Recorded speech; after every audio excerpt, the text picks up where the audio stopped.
What happens is the more money you make, the less black people you see. So what I love about like LeBron, he got Mav and he got Randy and he got Rich. Yeah. He kept that group Yes. around him. Yeah. And it's divide and conquer, you know? At a certain point, they sit you down, you know, Beyonce's father. All right, we got her from here. Venus and Serena, we got him.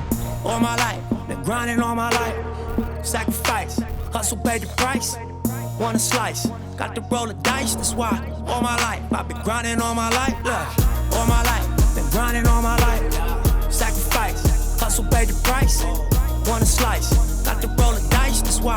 All my life, I've been grinding all my life. Hello, welcome to another episode of Club Shay Shay. I am your host, Shannon Sharpe. I'm also the proprietor of Club Shay Shay. And today, we're at Spotlight LA. Stopping by for conversation today.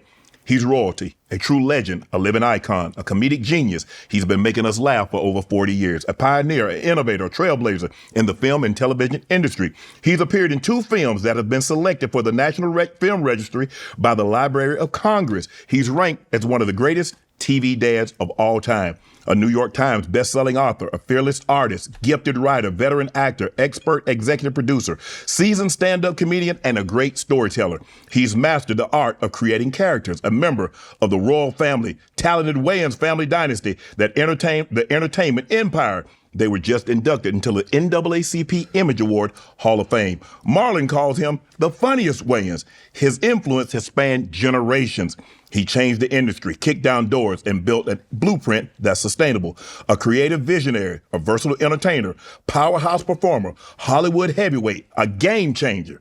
Beloved father, sometimes he goes by Papa or Papa, Damon Wayans. What's up, Shannon? Can you see out? That's a hell of a resume. Yeah, it is. When I don't know how many times you had an opportunity to sit and listen to people explain what you've been able to do in this industry. When you hear people talking about you've been at this for 40 plus years, what do you think? I think it's wonderful that, you know, I had some longevity and, you know, I always think about what's next.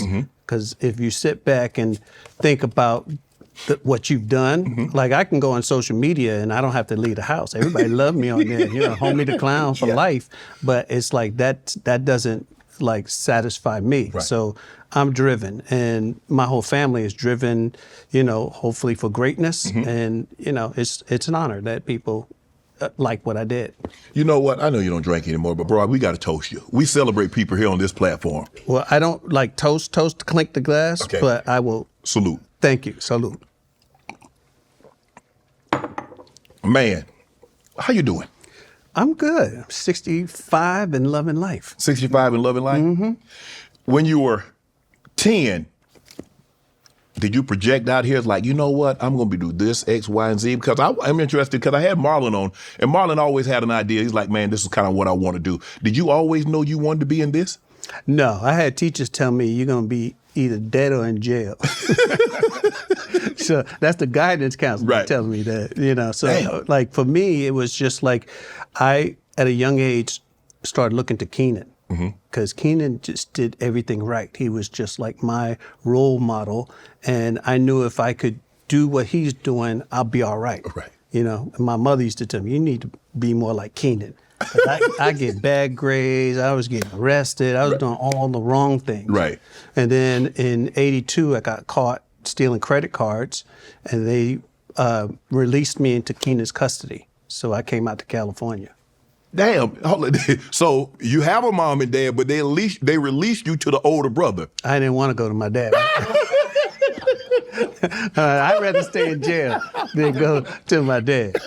My dad would beat you like he didn't know you. You know what I mean? I love him, and we needed it. I needed it, but you know, back then, now they call it child abuse. Yes. Yeah. Back then it was just, you know, I'm teaching this a lesson. You have 10 brothers and sisters. 9. 9 brothers and sisters. Under one roof. Bro, and I read that your father made like $12,000 a year. Sometimes, okay. To feed that many kids, put a roof over your head, to make sure everything's okay, did you realize like, damn, I wonder if everybody else living like we living, or we just the exception? They were living like we were living. Okay. I mean, probably less people, but, I had a friend, Rob Ned, and they were so poor the oven door was off. How did the oven get off? I swear, the oven door would be off. And when they cooked dinner, one of them would have to put their feet up on there until it got too hot, and then the other one would come in until the meat was done.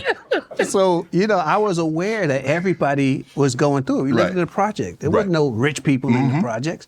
How many bedrooms did the home have? 4. My mother got 1, and then there was 3 of us, 2 a room. Damn. So there's a lot of feet in people's face, huh? But my brothers tortured me. My oldest brother, Dwayne, used to hang me on the door, on the hook where your coat is. That's how he babysit me. Right. And I had to put my foot on the doorknob so I didn't choke to death. Right. So, and then every once in a while, he'd come check on me and punch me on my chest. You know what? Damon, you guys are like, your mom and them had a stretch there where for like an 8-year period, they were 10-year period, they were good. They had like 8, 56, 58, 60, 61, 63, 64, 65, 66. Yeah. I was like, so were you all close? Did you have sibling rivalries you fought like normal kids do, or were you always like, because it seemed like Keenen was always the overseer. He was the peacemaker and what everybody looked to for guidance, even though he wasn't the Well, my oldest brother was crazy. The one that used to hang me on the door. Listen, he got diagnosed paranoid schizophrenic. Oh, okay. So where we come from, everybody crazy. There's a crazy, go Ronald Walker, everybody know he crazy off, but we didn't know there was medication for it. It was just, he was off. Okay. And my brother was that guy. Okay. But he was so crazy that he kept people from messing with our family. Oh, okay. Because nobody wanted Dwayne. Dwayne told a guy one time, he said, we're going to fight every day until I beat you. White boy living in the building. He used to bully, Bobby Boyd. And every day, Dwayne would just walk up and punch this dude in his face. And he'd get beat up every day. But he was relentless. He'd be riding on his bike, he'd see Bobby go, and they scrapping to the point where Bobby had him he was sitting on his chest and punching him in the face going, all right, you won. Yeah. And he didn't want no parts of him because he had to he'd be outside with his back against the wall because he didn't know where this was coming from. But that told everybody else, don't mess with my family. Right. What's one of your proudest childhood memories that you can share?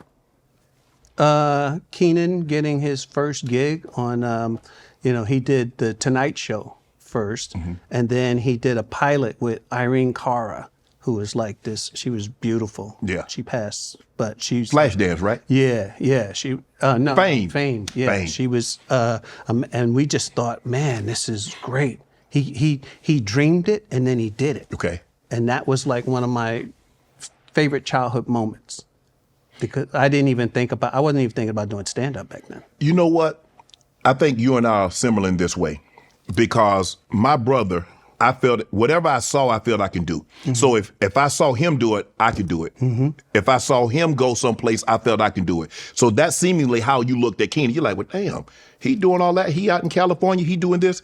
Hell, he could do it. He lived in the project just like I did. He ate what we ate. He got his ass tore from dad just like I got mine. So he didn't get as many. He didn't really. he was a good kid. The good kid got straight A's and Keenen. The one thing he did that we got him for is he got in trouble with school. And then the teacher called home, and Keenen said, "I get it." He ran and got the phone. He's like, "Yeah," and then he hung up. And my mother came. My mother's like, "Who the hell was that?" Because we're not supposed to answer her phone. And Keenen was like, "It was Sammy Williams," and they knew he was lying. He got Sammy Williams called, and then he called back. They called the number back, and he's like, "I get it," and it was the teacher. My mother said, "No, I'll get it." And that was the only time Keenen really got his ass beat by my father. Wow. And then the jokes went on forever. Sammy Williams, anytime the phone rings, Keenen, go get it, Sammy. But I read that when you guys would fight, your mom would make you guys kiss. Yep, in the mouth. Huh? Mm-hmm. I learned how to tongue kiss with Marlon.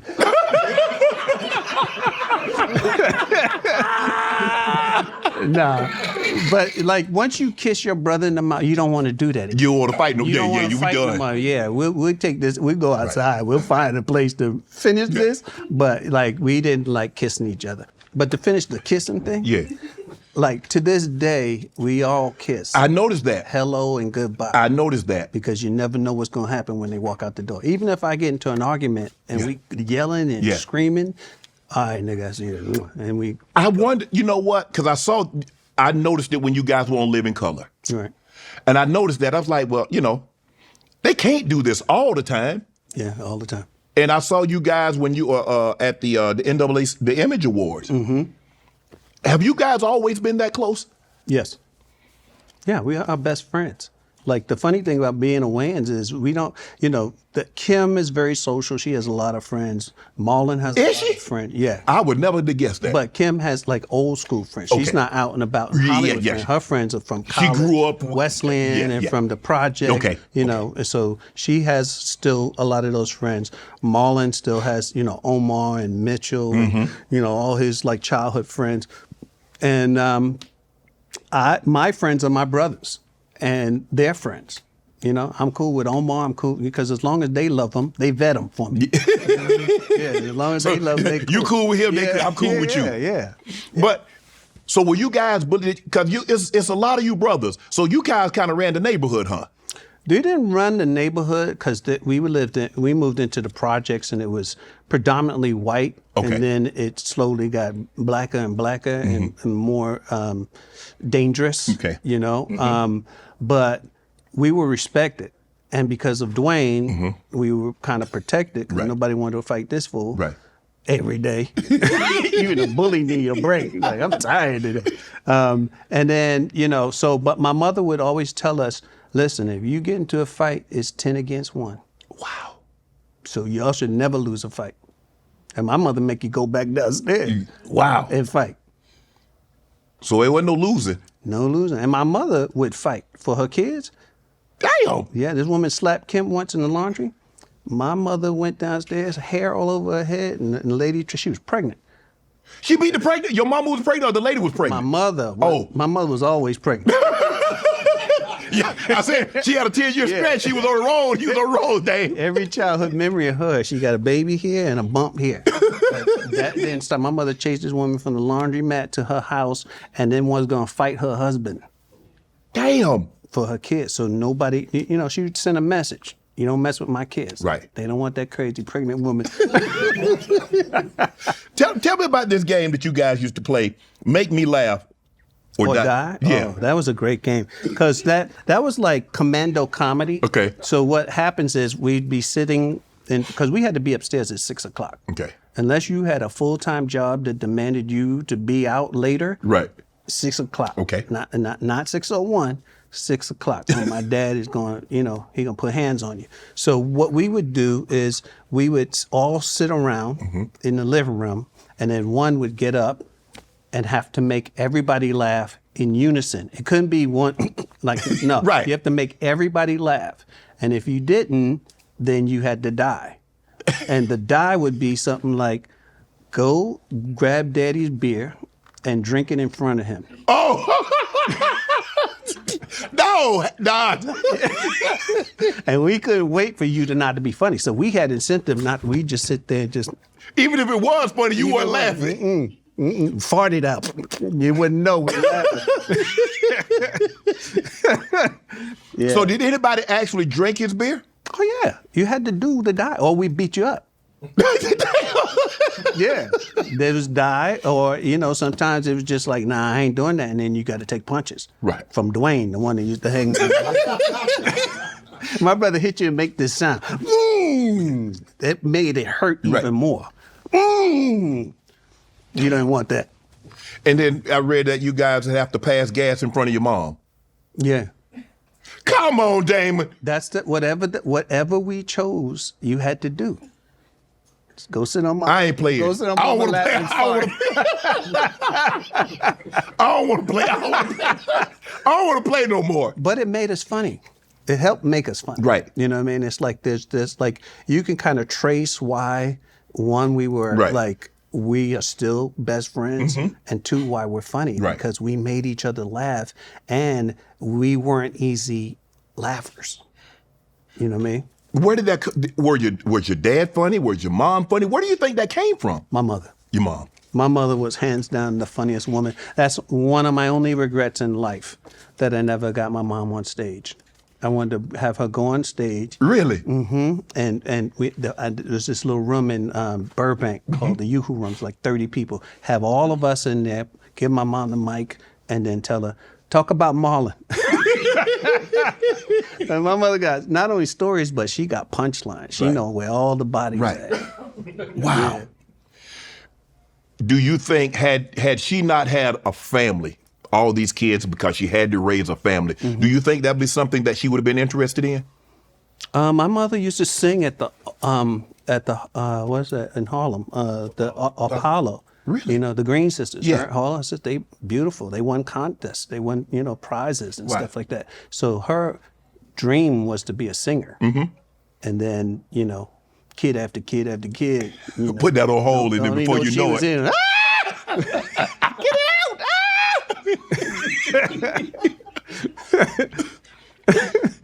So when it's 12 people in a home, your mom, dad, and the siblings, what are you guys eating?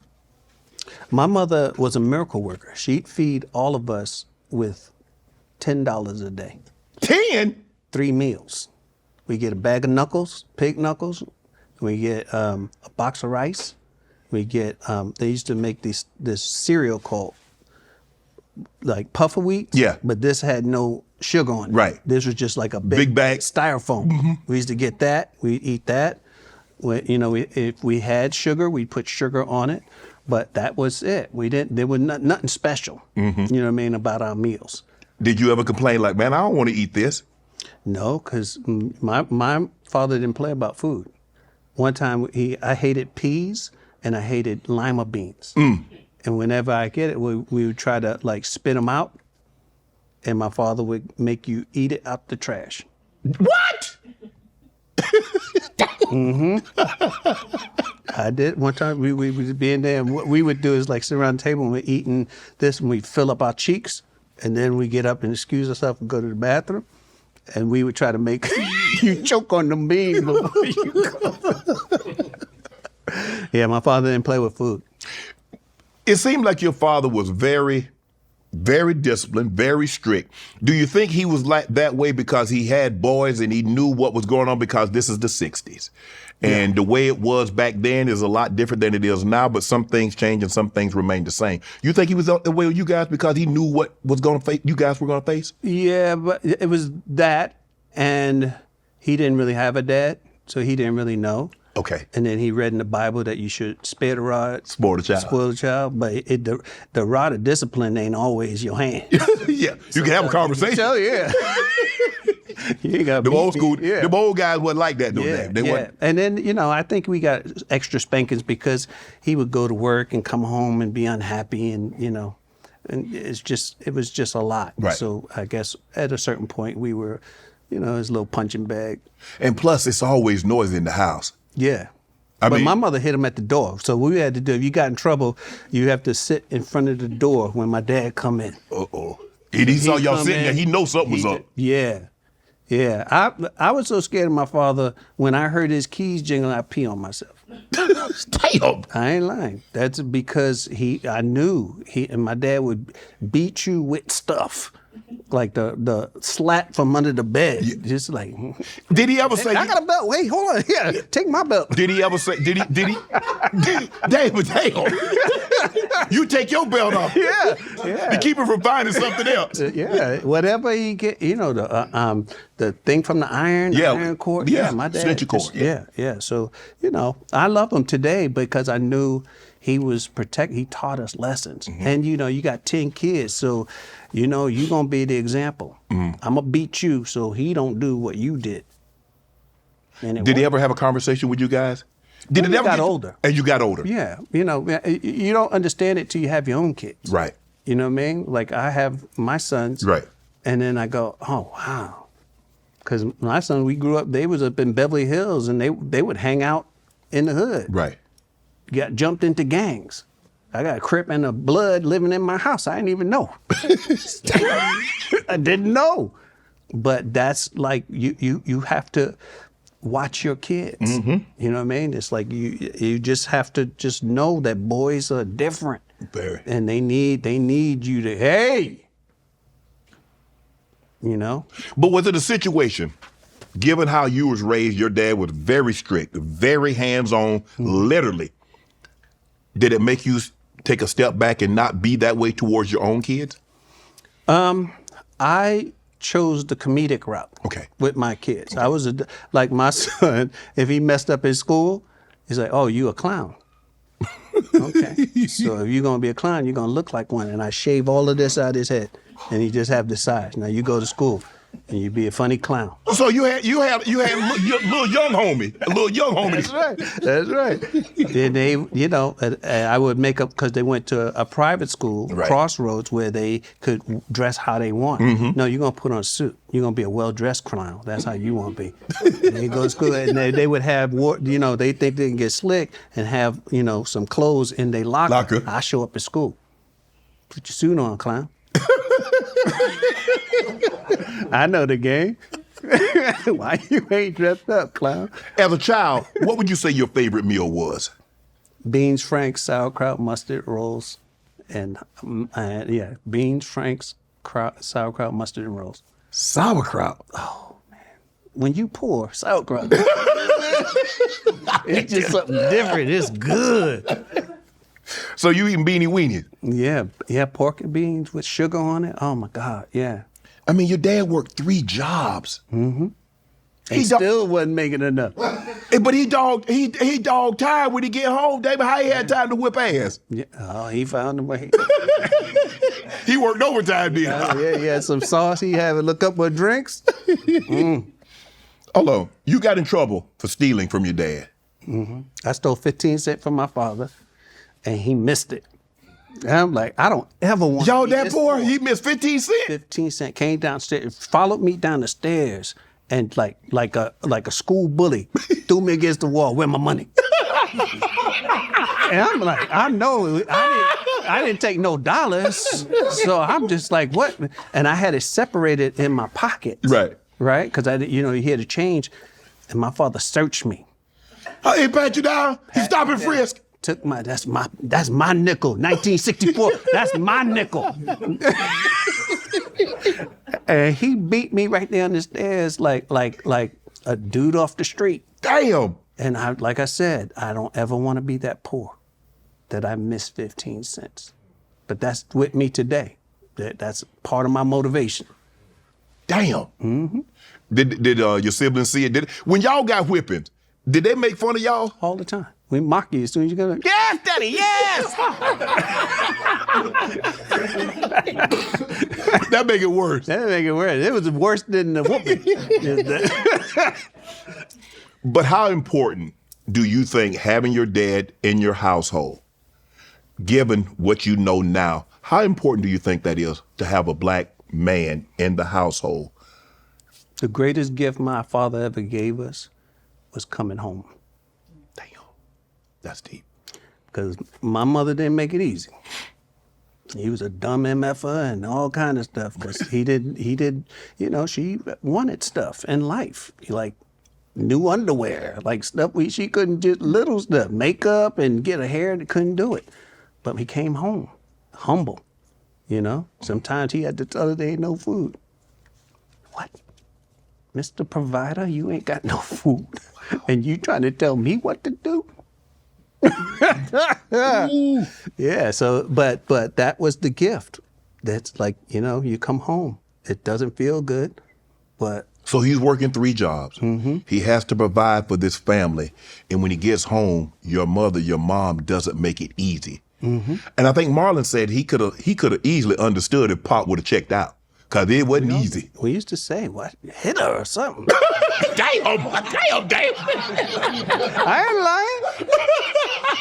My father, he never would like cuss at her. Really? Yeah, my father, when she died, he was ready to go. I miss her. I miss my gal. What?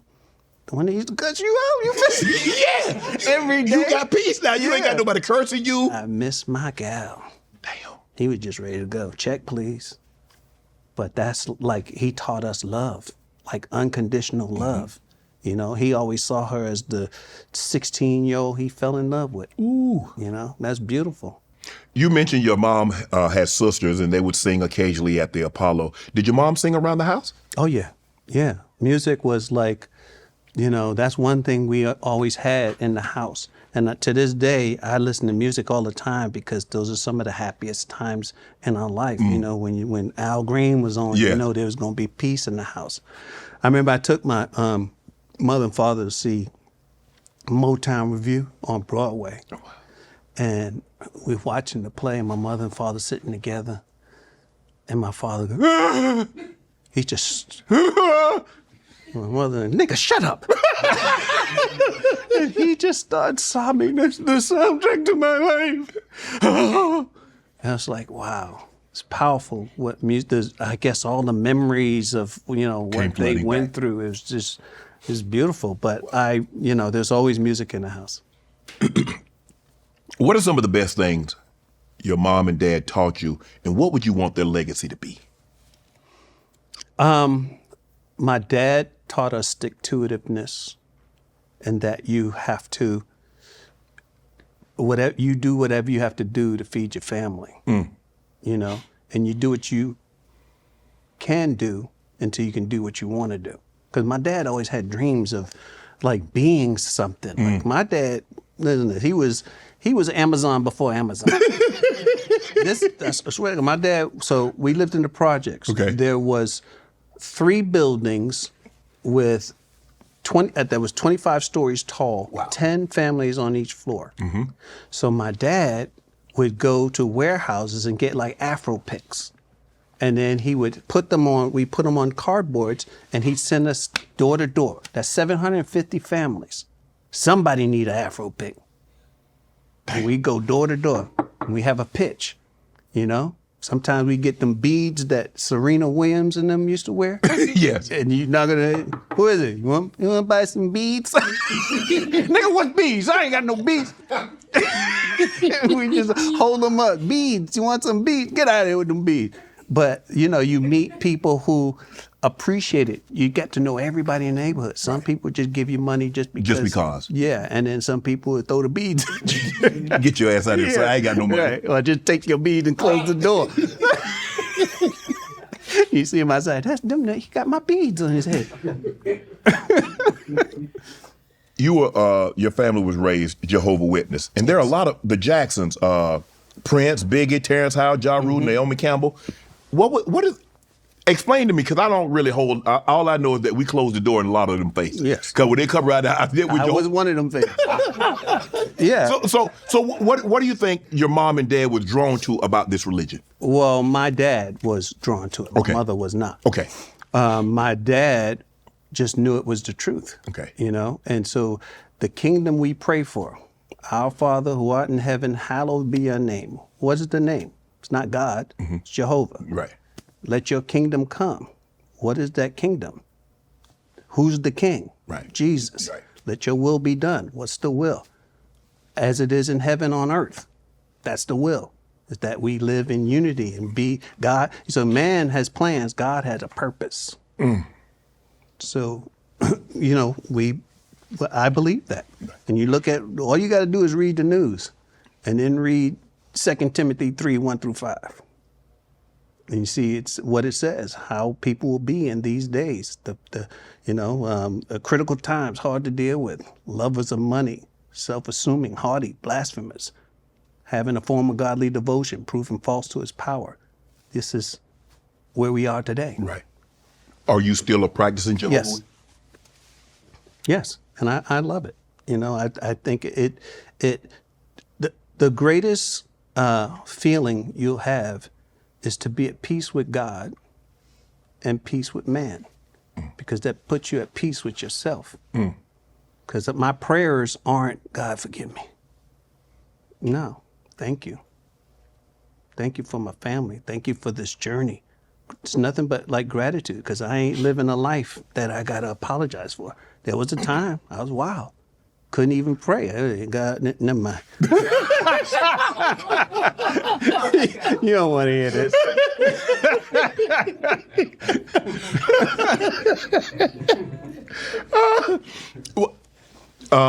Do Jehovah Witnesses, do they celebrate holidays? Do they celebrate things? Because I'm trying to figure out, like, were birthdays big in your family? No, my mother celebrated everything. My mother would celebrate Christmas, birthdays, you know. But how did that work? He does and she does. I mean, my father was just going around. You know? Are you serious, Dad? Yeah, my mother would save money up all year to get us something. And one of the greatest Christmases we ever had was my father took the money and tried to open a business that she was saving. So we didn't have no Christmas. My mother sat us down. Ain't gonna be no Christmas this year, y'all. Like, what? No Christmas? That asshole in the room. And she would just told us what happened. My father wanted to have a business, right? And so we decided that we're gonna write Santa Claus a letter. Uh-oh. And all of us wrote Santa Claus a letter. And then we mailed it off to the North Pole. Nothing. Nothing. Till Christmas morning. A U-Haul truck pulls up to our house. Bikes, all kinds of toys. It was just like, wow. That felt like Christmas. Wow. And then the next year, we tried to do it again. And they stop, niggas. No. Tell your daddy. But yeah, but it's okay, because we, you know, most of the stuff is, you know, based in paganism. You know, I said on toast because that's it's an old Greek pagan thing where they clink it and you go and chase the demons away. Okay. Well, if they hear from when I'm drinking, you know what I mean? You know, it's like people don't know what they do. They're celebrating stuff they don't know. Right. Easter. Just tradition that's been handed down, and you right. It's once with knowledge comes power. Right. Right. Okay. Once you know that Jesus' death is more important than his birth.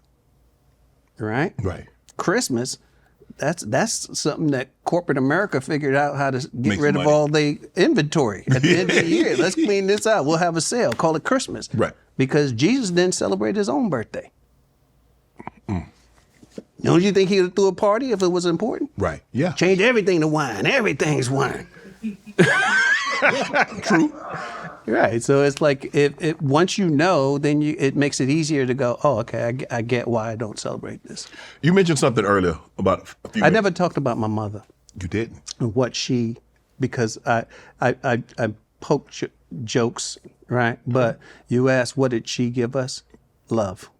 My mother was the heartbeat of this family. That's what Marlon said. And taught us how to love and how to, you know, even though she sometimes didn't practice what she preached, but how to get past grudges. That's your brother. That is your sister. You love them. They're going for the rest of your life. They're going to be your brother and sister. That's what my mother gave us, love. Did your mom ever discipline y'all? Yeah, my mom would do this thing. Was like, come here, let me slap your face. She wouldn't even chase you. Come here, let me say, you be doing this. No, I think I stay over here. And then the trick was she'd get you like this and then, bam, ears ringing. You'd be like, what the hell? Yeah, my mom, but she had to be really, really mad at you to hit you, to pop your eardrums. Yeah. That's some old people. They believed in slapping. Mm-hmm. My grandmother slapped fire at your mouth. Mm-hmm. Yeah. Well, I mean, I'm like, what is that about? Because it's better than a punch. It's a slap is more of a humiliation. It is. Ask Chris Rock. Oh, Lord have mercy. Lord have mercy. No, I didn't. Marlon told us a story about the foot. Mm-hmm. So you had a club foot. It looked normal. I have a club foot. It looked normal. I have a club. I mean, what, you got a size 11 and a half and a 9? No. Well, no. Here's the thing. A club foot now I don't have the same flexibility. I was born with my foot twisted all the way around. Okay. Right? So you had to wear the iron braces at the bottom? Yep. Orthopedic shoe. Came up to here. You know, it was it was high on one side, huh? Mm-hmm. Thick. The Herman Munster. Yeah. I walk with a limp, you know. But people thought it was cool because I perfected the limp. Like, brother, smooth. Because I wanted you to look up. Right. You know what I mean? That was my whole thing in life when we played the dozen, get you to look up, don't look at the shoe. Because I'm vulnerable down here. Right. So I hit you before you even leave. Did you were you insecure about it? Were you self-confident about it? Super. No, self-conscious. It's a very super. Because it was your family. Your brother and sisters killed you about that, didn't they? I never felt like they had jokes, but there was so much love in my house. I never felt like them attacking me. Okay. I know they talk about my little foot, but it's okay because I'm in on the joke. Right. I'm laughing. They see me with my pants off and maybe and it's a little baby foot. Yeah. But it's okay. Right. It was in love. You put anything in love, it takes the sting out. When you go outside, they were trying to. They got you. Oh my God! But I got them. Is it true, Kim? Kim would fight.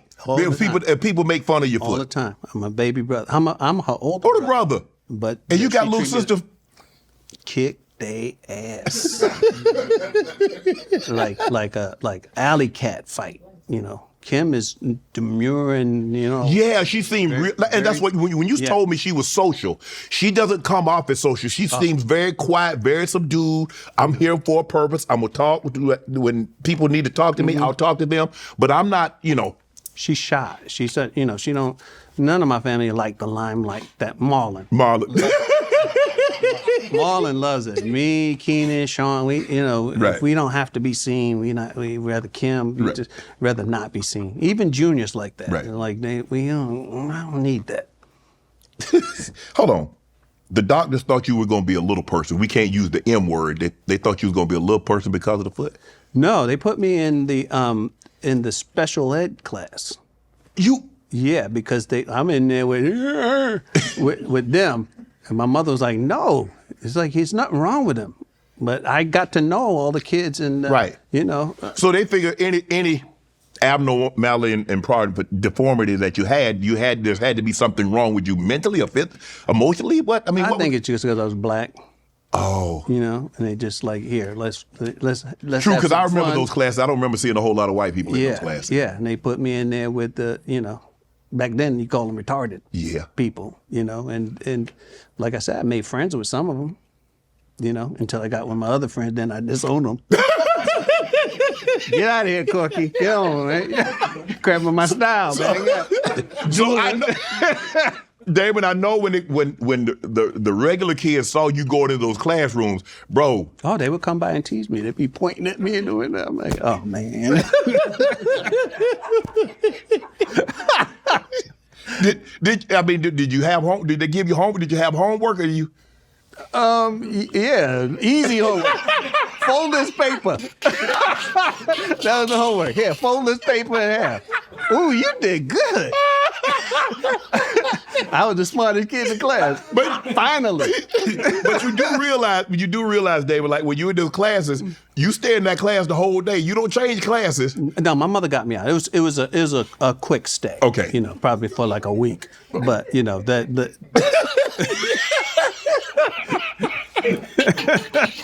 it's about a week. Marlon said you were terrible in school. I mean, really bad. No, I was funny. So you went to school to tell jokes? Yeah. You didn't go to learn? This is how my mind thought. Okay. When I went to high school, I took Chinese, Mandarin Chinese. Just because I knew it was so hard, I could fail it and nobody gonna say nothing. I'm telling you, I get to the class and it's me and everybody else is Asian. Because there's a proper way to speak Chinese. Yes. Right? Mandarin is not like... It's not an easy language. Yeah. Each word has 4 different meanings. So I'm like, hey, it's Chinese, Dad. I can't do it. But I was always like, I had one teacher, Mr. Freeman, who believed in me. And in 7th grade, I used to call him Mike. I would get under his skin, but I would make him laugh. Right. He was my science teacher, and he told me one day, so I would do stuff to try to stump him. So we were talking about inertia, right? He's teaching about inertia. And I said, Mr. Freeman, yo, Mike, why is it that when you get on the train and the fly flies in and the train starts to move, the fly doesn't smash against the wall? He said, well, the fly goes to side. I said, no, the fly never touched the wall to go the same speed as the train. Right. Why doesn't the fly? When you take off, because if you take off and you're not holding on, you fall back. Why doesn't the fly move? That part. And he was like, he said, that's critical thinking. He said, and the thing about you is that you're brilliant. He said, you have a gift. He said, the problem is I need to control the room. Right now, you are controlling my classroom, and that's not good for me. So here's what I'm going to do. I'm going to give you 5 minutes on Friday to say or do whatever you want to do. Wow. If you just be quiet. It was a trade-off. It was a trade-off. And I would, sometimes I would blurt out stuff, but, for the most part, I honored that, and he honored that. Right. And I couldn't wait for my 5 minutes every Friday. But he was the only teacher that ever told me that what I do is special. He was the only one that really believed in you. Yeah. Everybody else thought you was an F-up. Yeah. Class clown. Yeah. You dropped out. I got thrown out. So I got thrown out of, I went to Murray Bertram High School for Business Careers. This is the first high school to teach computer science. Okay. And they had like computers as big as this room. Wow. And that's like the cobalt, and they're teaching us this. And my dumb behind, I had a teacher who I didn't like, and somebody gave me some mace, and I'm in the class, and I'm spraying mace. She made me sit right like this, because I was such a, right? So I'm spraying mace the whole time she's talking. Well, I didn't know mace was going to affect me, too. Everybody in the class, and I got expelled from that school. Then I had to go to another school, Charles Evan Hughes, got thrown out of that one for turning off all the lights in the school. Damn. Yeah, and then I went to one of them schools where all you got to do is show up. You went to alternative school? Yeah, all you got to do is show up. I got thrown out of there. Damn. So you realized school wasn't for you? Yeah. I don't know, I was thinking funny. So I got thrown out of one school because I threw a chair off the roof. I didn't want to hurt nobody, but in my mind I thought like a cartoon. I wanted to see them go, and their eyes bond on their head and then run. And say, you could have killed me. I had no concept of killing. This is in like 5th grade. I wasn't trying to kill nobody. Right. But when you come home, okay, you get thrown out of school. How do you go home and tell, or do the school call and tell your mom and dad that we're expelling Damon, or do you have to tell them? No, I get on the train and just ride it all day long. That's what I do. Oh, so they didn't know you got expelled? They didn't know. No. When did you realize, say, you know what, school ain't for me? The hell with this. Once I started doing stand-up. Well, no, I don't think it was stand-up. It was just, I had to go to Job Corps. Okay. Because it was that or jail. And so I went down to Breckenridge, Kentucky. And it was the first time I ever saw a horse, like a real horse that wasn't on TV. Horse. You could actually touch it. Oh, yeah. Like not one of them Central Park horses. Just foam out the mouth all day long. It was like a real horse. Mm-hmm. And it was the first time I flew on a plane, the first time I smelled fresh air, and I got my GED down there. I got my driver's license. Right. And I went for, what did I go for? I ended up taking accounting. So I learned how to do. You good with numbers. The numbers, right? And then I came back home, and that was like the first time I went, okay, I did something. I achieved something. You felt a sense of accomplishment. Yes, the GED meant something. My parents were so proud. And then I got a job at American Express. Oh, Lord. I did. I got a job at American. I was in the mailroom. And then they promoted me to mailroom supervisor because I had a way of making people laugh. Okay. And, building like a, like morale. Rest. Right? Mm-hmm. So I had the late shift. I worked from 7 o'clock to 7 in the morning. Okay. And we had to, I always found a way, and I thank my dad for this, of making a job fun. Mm-hmm. So we had to open up the mail. You get 550 envelopes. You got to take them out, open it up.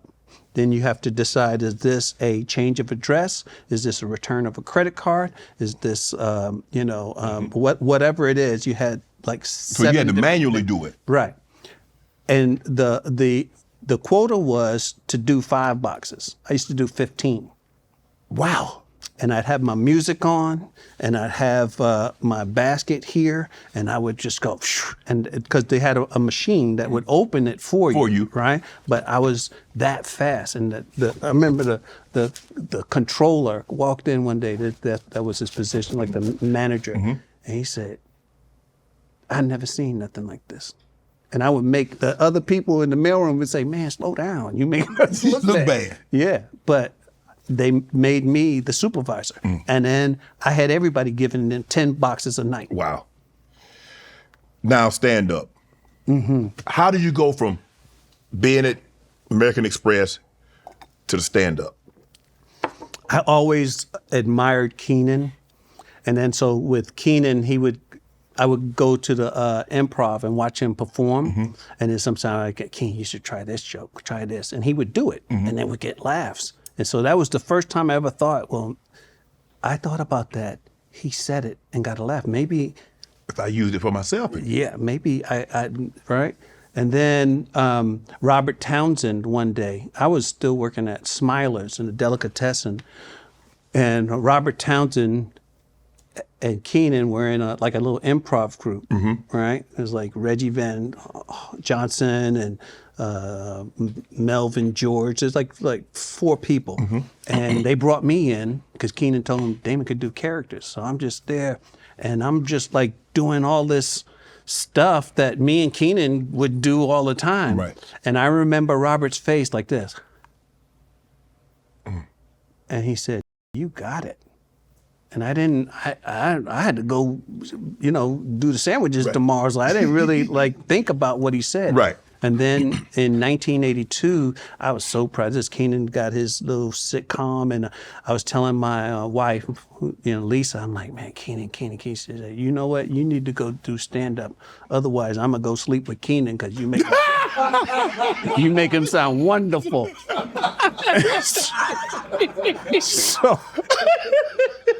So I started doing stand-up, and the first time I went on stage, I fell in love with it. Right. And I didn't do good. I actually bombed, but I got 1 laugh. And comedy is like golf. All you remember is a good shot. Yeah.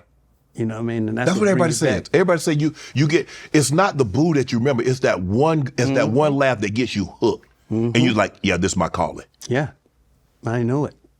I knew it as I was doing it. This feels good. Is it a high? Yeah. It's like a runner's high, especially when you come off stage. The thing is, when you're first starting out and you're doing it, you come off stage, you can enjoy the high. When you become, famous or whatever, people want to, and it just ruins the high. You know what I mean? You interact because you want to enjoy that moment. You have out of body experiences. Wow. When you do when you have a great show, right. It's like you just sit back going, watch this nigga work, go. And you forget about the pain in your back and, just everything, it just feels right. So yeah, it's definitely a runner's high. Wow. And so now you're doing stand-up. You're like, okay, now you don't want to do anything else but that. Yeah. Or did you have another job? No, I had other jobs because I had to have, I had kids. Stand-up wasn't paying like it is. They were paying back then, huh? Right. Well, stand-up would pay you a burger. That's what you got. You got a free burger, maybe some fries, right, and a soda. That was your pay. But then they had a strike, and they started giving you money for cabs or gas money. Right. So you can make $20 here. But any real comedian that's really about it, hits the stage 5 times a night. So you're not just making $20. You're making $120. Right. You're making right. Right. So you can live off of. Because back then that was good money. Yeah. Yeah. How did you and Eddie meet? Through Keenen. Okay. So Eddie would come see me do stand-up. He would bring Prince, Rick James. He just thought like the stuff I was doing was really innovative. Right. And then I started hanging out with him and Keenen. The first thing Eddie would do when he came out during like Saturday Night Live, and he would call Keenen and go, man, watch this buckwheat tonight. Watch buckwheat. Right. Buckwheat got shot. And I'm just like, so at the time I was doing stand-up, before I met Eddie, I'm like, who is this Eddie Murphy everybody talking about? Because as far as I was concerned, I was the next. Right. Right? And then I watched him do James Brown getting in a hot tub, and I was like, this is amazing. Amazing. Right. And I became, in awe of Eddie. And when and the fact that him and Keenen were like friends, right. As soon as he came out, Keenen, come on. And they hang out to the wee hours of the morning. And you tagging along. Tagging along. Eddie would actually bring me, my wife, and my sons on boat rides. Like he would rent a yacht and go around the marina, and I was the only family of just all these pretty women. And Eddie and his boys. You were like, yeah, and Eddie would come over, always make time to come over and sit down with us and go, y'all got something special. This is what I want. And he go, now I'm going to go get some.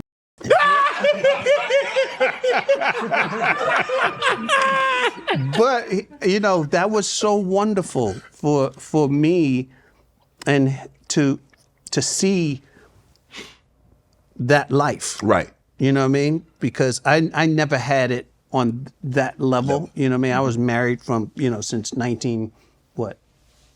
84 or something like that. So I didn't. Damn, you ain't get a chance to enjoy the single life of your stand-up. I did. I broke up my marriage. Don't worry. Don't worry. I broke up my marriage. This man's sick. Oh, I enjoyed it. Oh, yeah. Yeah. And I regret it. Really? Yeah, because, when in show business, you think that this chemistry you got with this person, this actress is like special and pure. And then what you don't realize is she gonna go do that on the next role with somebody else. And you be like, but I left my wife for you. Yeah. You know what? Tell her the stuff you told my character. She'll take you back. You be like, damn. What? Yeah. Yeah. You got an opportunity to do Eddie up close and personal. What is something about Eddie that you could share that people wouldn't realize about him, that wouldn't know about him? The funniest guy of my generation, for sure. His mind is like a Rubik's Cube, the way he processes comedy. And he's one of the most giving people. Like, Eddie can steal scenes. He doesn't have to steal scenes because he's the star. Right. Right? But the thing I learned from Eddie was letting other people shine. You bring somebody in. When I did The Banana Man, I was still working in the mailroom. And he told Marty Brest, the director, you got to let him do it. He wanted me to play the Brunson Pinchot character, right? Who did a wonderful job. But the director was like, nah, he's unseasoned. And he said, all right, then let him do this one little scene. And Eddie was like laughing in the scene. I'm with the biggest star in the world, and he's making me feel funny and encourage me and go, no, seriously. He says, and the director was like, we got to move on. Eddie's going, no, we're going to do this. And we got that take. And it was just the fact that he cared enough, to make sure that I shined was beautiful. And then, Eddie put on Robert Townsend, my brother, all the people that he put on in this business, I don't think people really give him the credit he deserves. Arsenio, he was on Arsenio's show, multiple times to support his friend. You know what I mean? Paul Mooney. Yeah. Eddie put everybody on. How did you get on? How did Beverly Hills Cops happen? Eddie would see me do stand-up, and he saw that character. He's like, you got to do this. And he made them put me in the movie. Eddie, SNL. A lot of people have nobody's been bigger than Eddie. Right. SNL and blew up. I mean, there have been other guys, but nobody like Eddie. You was on SNL for a minute. Half a season. What did you think SNL was going to be as opposed to what you got once you got on SNL? Well, I grew up, when we watch Richard Pryor on SNL, the famous sketch with Chevy Chase and, him with Lily Tomlin playing the drunk. And, it's like, wow. He's bringing our flavor to this show. Right. Because before it was white. It was funny. Yeah. John Belushi, brilliant, and all those guys was brilliant. But it wasn't us. And then I was like, I was born to do this. And Eddie had just left. Eddie actually came to my, celebration party before I went to New York because I was living out here. And he told me, he said, look, man, learn to write your own sketches because they're going to put you in it and you're going to hate it. They're going to give you black stuff to do. You're going to hate it. And so when I went there, he was right. And I was writing sketches, right. But they would shoot it down. This dude would sit there and read my sketches in front of me and go, yeah. Oh, yeah. I just don't get it. I just got tired of getting shot down. They would, and I kept getting told, well, we're trying to protect you from the Eddie's, aura. Right. It's like Eddie's gone. And what I knew that the characters that I wanted to do were nothing like Eddie. There would be no comparison, because I didn't really do impressions. I didn't do the kind of stuff Eddie did. These are, the funny thing is, I did an interview for SNL and they showed me my audition tape. In the audition, it's a 12-minute tape of me doing Homie the Clown, Men On, Handyman. There's 7 characters that I did ultimately on In Living Color that I showed them what I could do. And I was writing stuff for these characters. Kept getting shot down. So I didn't care. I just changed characters on them during a live show. And I was like, yeah, give me the ball or let me go. Let me ask you this. Were you becoming frustrated? Because you're like, I'm doing this, and every time I try to do something, every turn, you shoot it down. It's that, and then the stuff they were giving me. There was one sketch they wanted me to stand in a loincloth with a spear with no lines. So what the hell are you going to be doing? Just standing there? I'm going to be stabbing somebody with this spear. If you think I'm doing this. And I told him, I said, I can't do this. Right. My mother is going to watch this show. I can't do this. And they're like, yeah, got it. You got to service the piece. That's what I was told. Service the piece. I didn't do it. And then there was. So how did you respectfully tell them no? It wasn't respectful. I just said no. I don't care who you call. I'm not doing this. I didn't do it. Then we had this woman, Denitra Vance, who was this, she was very talented, but she did it. And I was like, Denitra, if we stand together, it means something. You make me look crazy. She wanted that role. She wanted to be on Saturday Night Live that bad. She is, and with the spear. I'm trying to improvise. So what's the pay like on SNL? Nothing. I was paying $1,500 a week. So because I'm always interested. How does explain to people at home, how does SNL work? So how often do you come in there like, okay, the show is going to air Saturday night. Are you guys rehearsing during the course of the week? You come in Monday. Okay. It's a writer's night. Okay.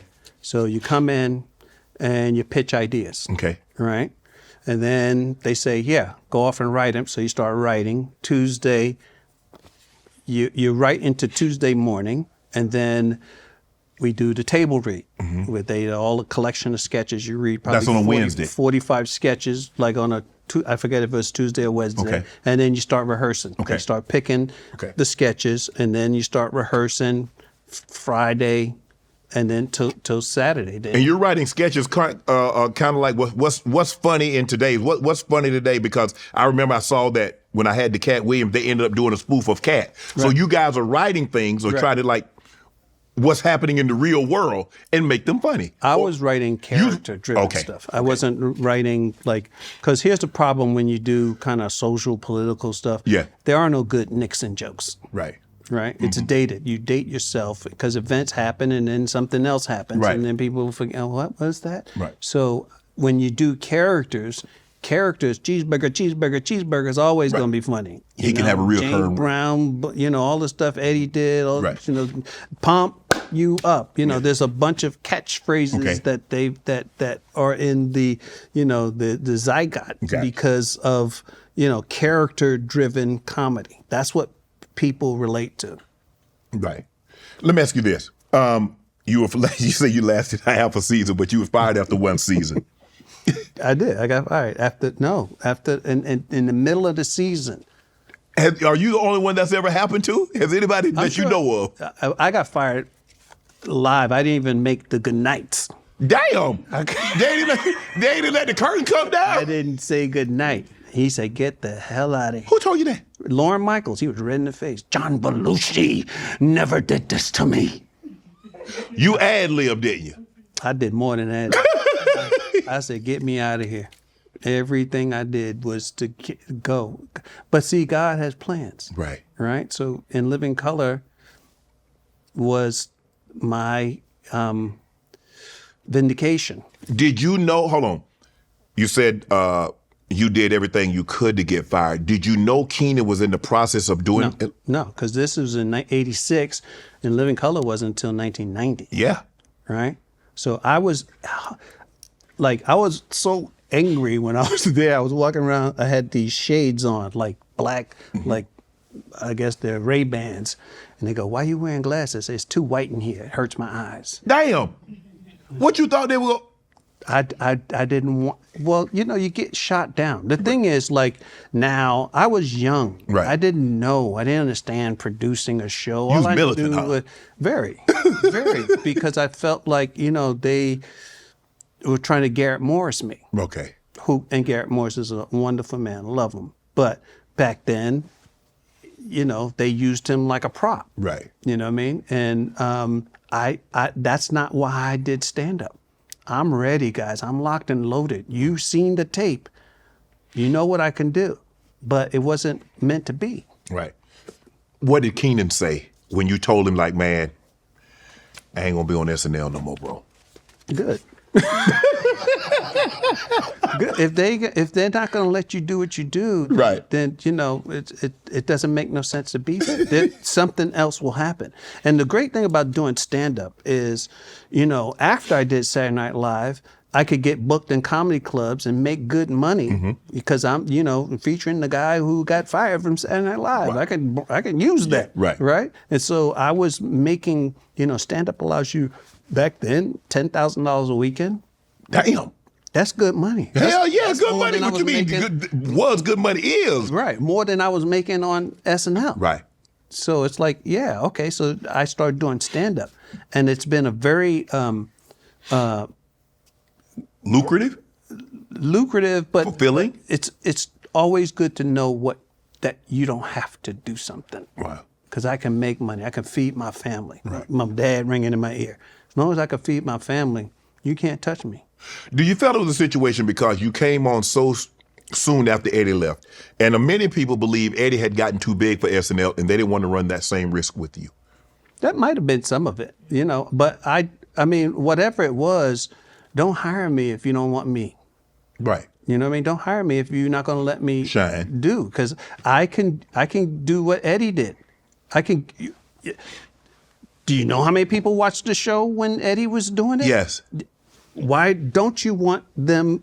Because they negate our audience. The audience that Eddie brought there, yes. I was coming in thinking I would service them. You know what I mean? Black people give me a shot to be funny. Right. Before they start comparing me, they go, he's trying to be Eddie, because I got a different flavor. Right. Robert Downey Jr. was also in your cast. He got fired after a year too. Damn. Yeah, y'all were homeboys, huh? Yeah.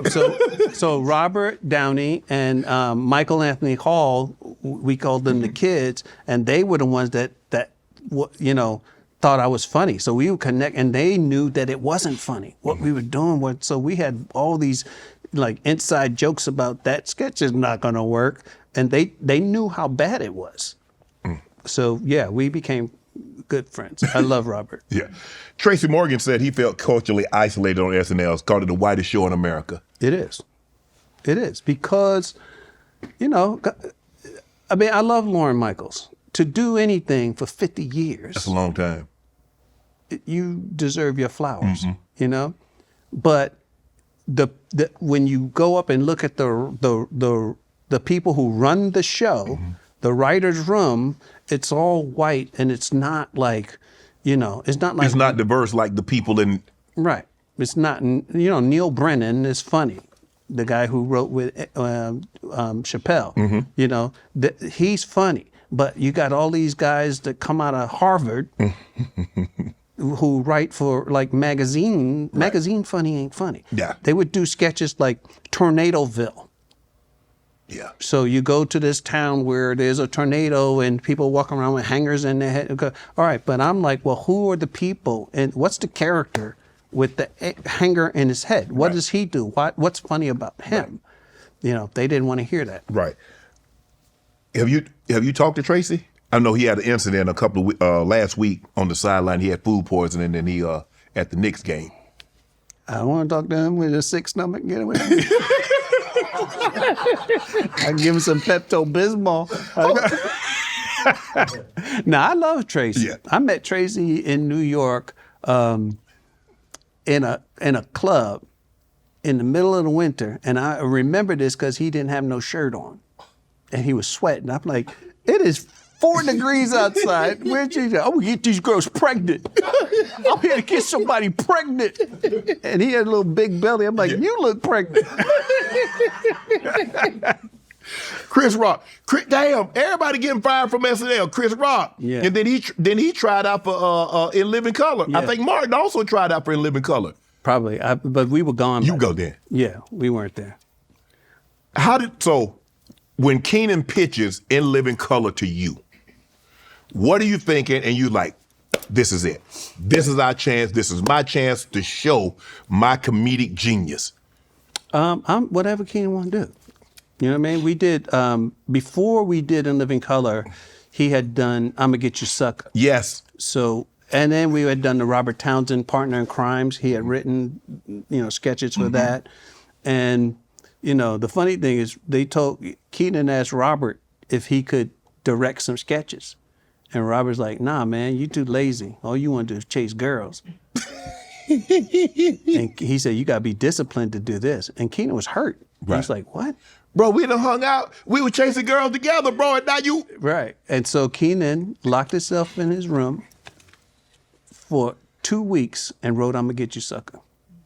Wow. And then he directed, but that was his fuel. Right. You know what I mean? It's exactly what he needed to hear. Right. And then when we did I'ma Get You Sucker, it was so much fun. There's nothing like showing up to a set where it's a party and then you're filming. You know what I mean? You're filming too, but the environment is just so fun and creative. And that's what In Living Color was. That's what I'ma Get You Sucker and the Robert Townsend Partner in Crime. And then they paid you too, but it was just the fun that we had is what you take away from it. Finals are here, and the only thing for sure is it's the last time to bet on college basketball this season.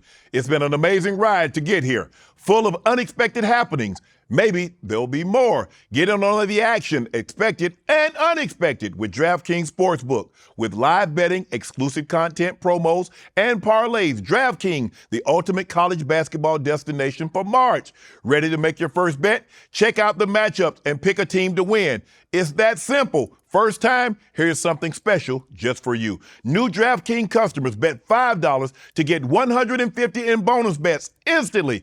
Bet the unexpected with DraftKings Sportsbook. Download the DraftKings Sportsbook app. Bet the unexpected with DraftKings Sportsbook. Download the DraftKings Sportsbook app. Use code Shannon. That's code Shannon for new customers to get $150 in bonus bets when you bet just $5. Only on DraftKings. The crown is yours. The thing is that when you do stand-up, and we saw the incident with Will and Chris, have that ever happened to you? Has somebody ever ran up on stage, a heckler ran up on stage, or somebody run up on stage? I wish he may. You know how heavy that mic stand is? I'm busting it to the white meat. No, I've not. You know, you get into situations where people heckle. Right. And, you know, but a man ain't gonna try you if you think he can get you. Exactly. If you stand your ground, and you know, I learned this from my brother.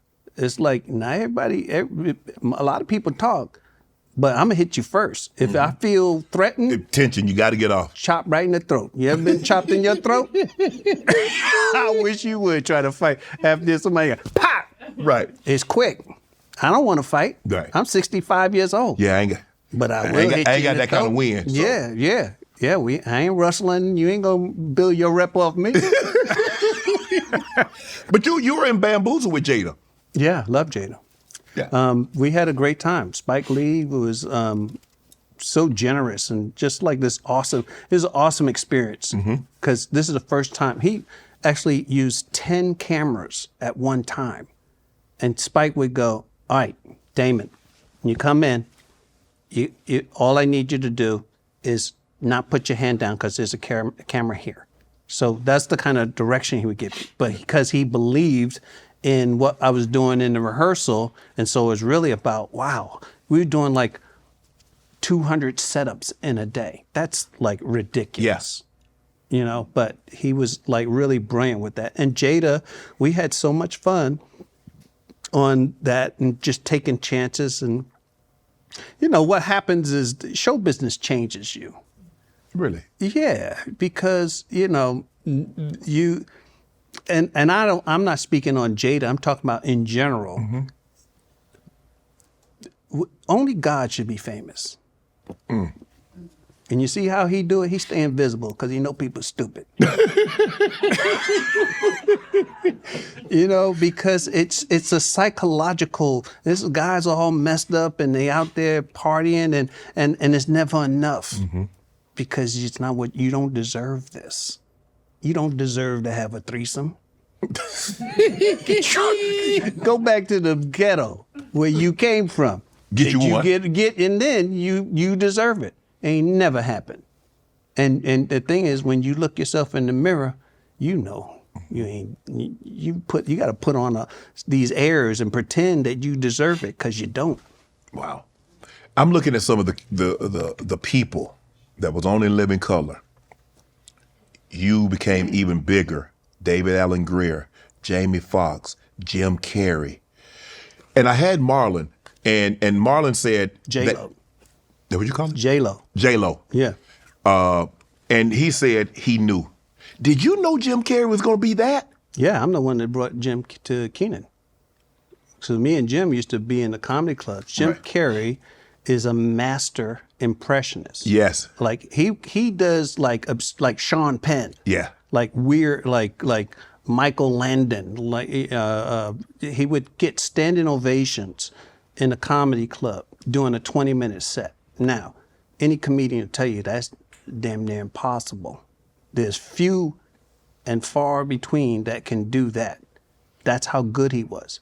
But he hated doing the impressions because people thought that's all he did. Right. So me and him, after Sam Kinison made it, like we made a pact that we're gonna push each other. So he would go on stage, he couldn't do his impressions, and we just yell out stuff to him. And then he would do the same thing for me. And we would just challenge each other on stage. We had nothing to lose. Right.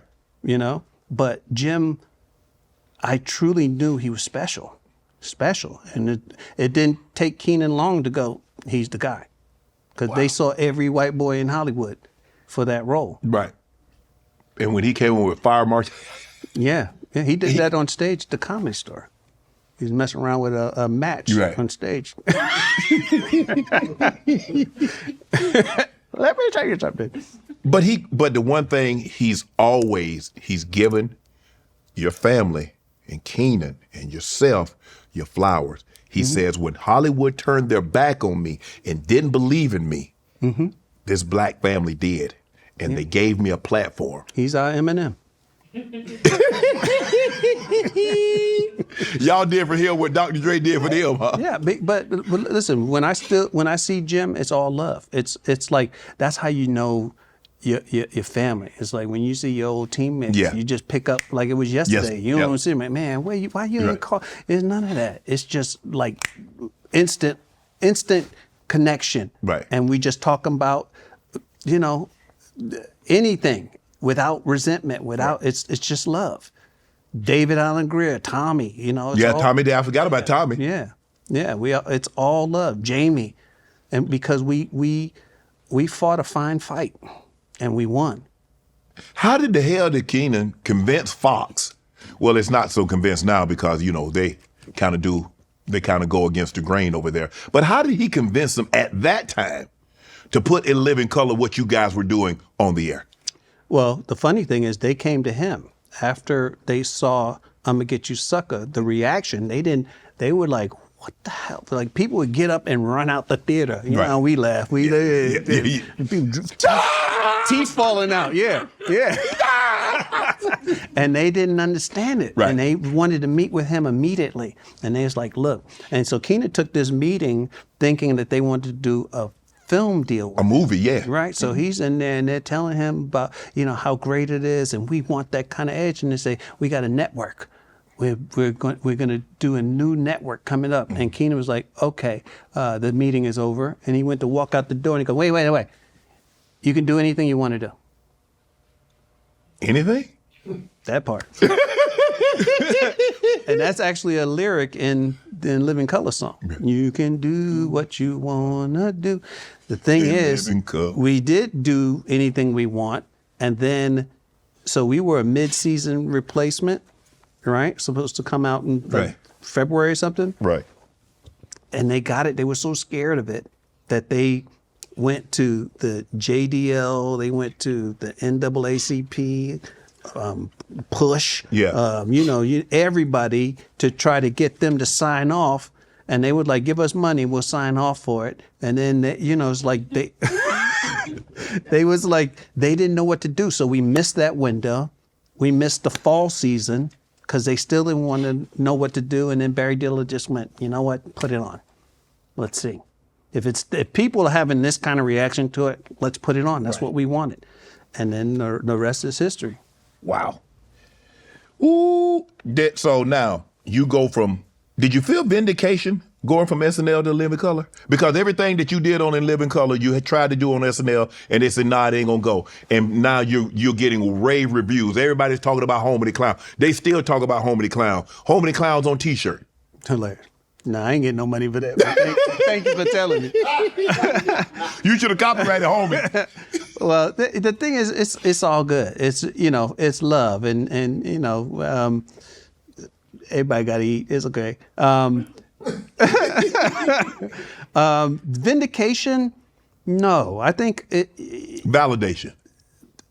Yeah, but In Living Color was the validation. Okay. It has nothing to do with SNL. That I buried that as soon as I left. Mm-hmm. It was like I never looked back. What if they called you to come back? You'd have went back? I would host it, and I would host it. I did host one, and he brought me back to do stand-up at the last. Lauren is very forgiving, but he had to show me who's boss, and that's fine. Right. But in the end, he know and I know that it was the best thing for me to be off the show. Right. I saw Jerry Seinfeld explaining the importance of failing at doing it your way. Because a lot of people, and I've said this about sports, a lot of times people would rather lose their way than win someone else's way because they lose themselves. That's not who they are. Right. And it seems to me that you're like, look, if I'm going to go down, I'm going to go down doing things my way. I'm not finna go down doing it your way because I'm not being authentic to myself. Right. But I had already gotten the warning from Eddie. Right. So when I walked in, I knew it wasn't a team. We weren't playing team ball. Oh. Okay. I was the on on the team. So I just knew that this ain't, and what he was saying was playing itself out in front of me. Right. So when you talk about sports is a team. It's a team game, yeah. Game, yes. Right? And you can be the best person in the game. Right. But it's still, if the team don't play well around you, you lose. Right. But if you try to take all the glory, then people are praying for your downfall, and they may not block the next time.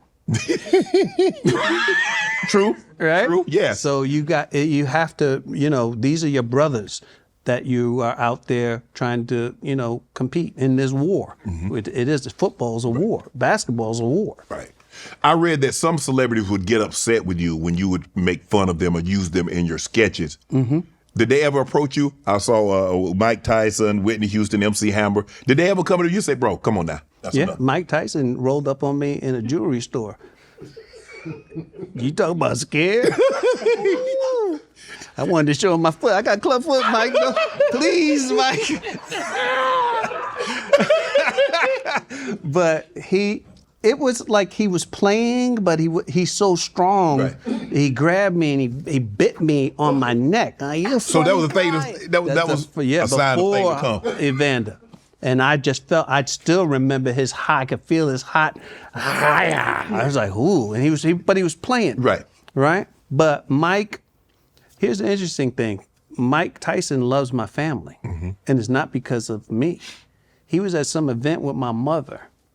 And my mother introduced herself to him, and she said, "I'm the, Mrs. Wayans." He said, "Oh, your kids, I don't like, they mockerize me.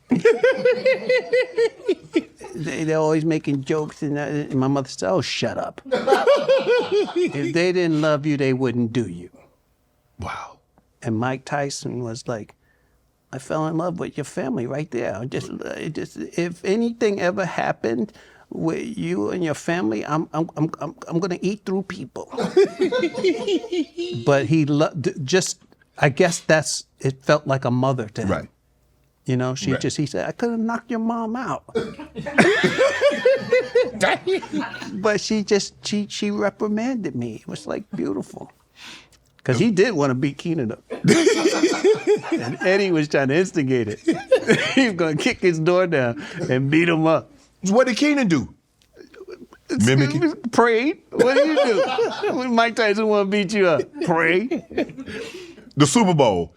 Fox put that on, put you guys on, and stole the audience. Yep. But Marlon said you got him in trouble. What you do? I think I did a gerbil joke with Richard Gere at the time. Yeah. Improvised that. It was funny. We only lost 1 or 2 sponsors. But they had already got the money. What are you mad about? But don't put us on live if you don't want it live. That was my thing with SNL is this is supposed to be live and I don't feel no edge. Right. I don't feel, this is so, I don't know. It's like methodical. It didn't feel like, oh, there's some danger. You like being on the edge. I loved being on the edge. Right. You're not there anymore. I'm older, wiser. Hello, it's your favorite Unc Shannon Sharpe here, and I'm a Rose Sparks sponsor. Women can sense confidence in how sexy they think it is. Therefore, worrying about an erection can affect your swag in the bedroom. Spontaneous sex can be hot and exciting. Men, you can feel like a superhero when you get hard fast in those situations. Rose Sparks are a 2-in-1 prescription treatment for stronger, harder erections. They hit the bloodstream faster because they dissolve under your tongue. And getting hard faster means more sex. After they dissolve, they work in about 15 minutes on average. Rose Sparks connects guys with a medical provider 100% online. So there's no awkward conversation. In-person providers, if approved, treatment ships directly to your door. If prescribed, new sexual health patients get $15 off Rose Sparks' recurring plan. Connect a provider with ro.co/Shay Shay to find out if prescription Rose Sparks are right for you. That's ro.co/Shay Shay for $15 off your first order. Compounded drugs are permitted to be provided under federal law, but are not FDA approved and do not undergo FDA safety, effectiveness, or manufacturing reviews. For full safety info, go to road.co/safety info. Let me ask you this. As a comedian, stand up, did you ever want, was your goal always, before I make my other point, was your goal always to do stand up and go to television? Because it seems like there's a natural progression. You look at Richard Pryor, you look at Gene Wilder, you look at a lot of the others, Cosby, you look at a lot of stand-up comedians, go that route. Was that your goal? No, I just wanted to be as funny as I could be on stage. And stand-up became therapy for me. You know, I've been able to solve a lot of problems in my life by going on stage. And I just enjoyed like talking about my foot and I talked about my brother dying and, just everything. And I did stand up because I had to. Because, I've been suicidal. I've been, in very, very dark places.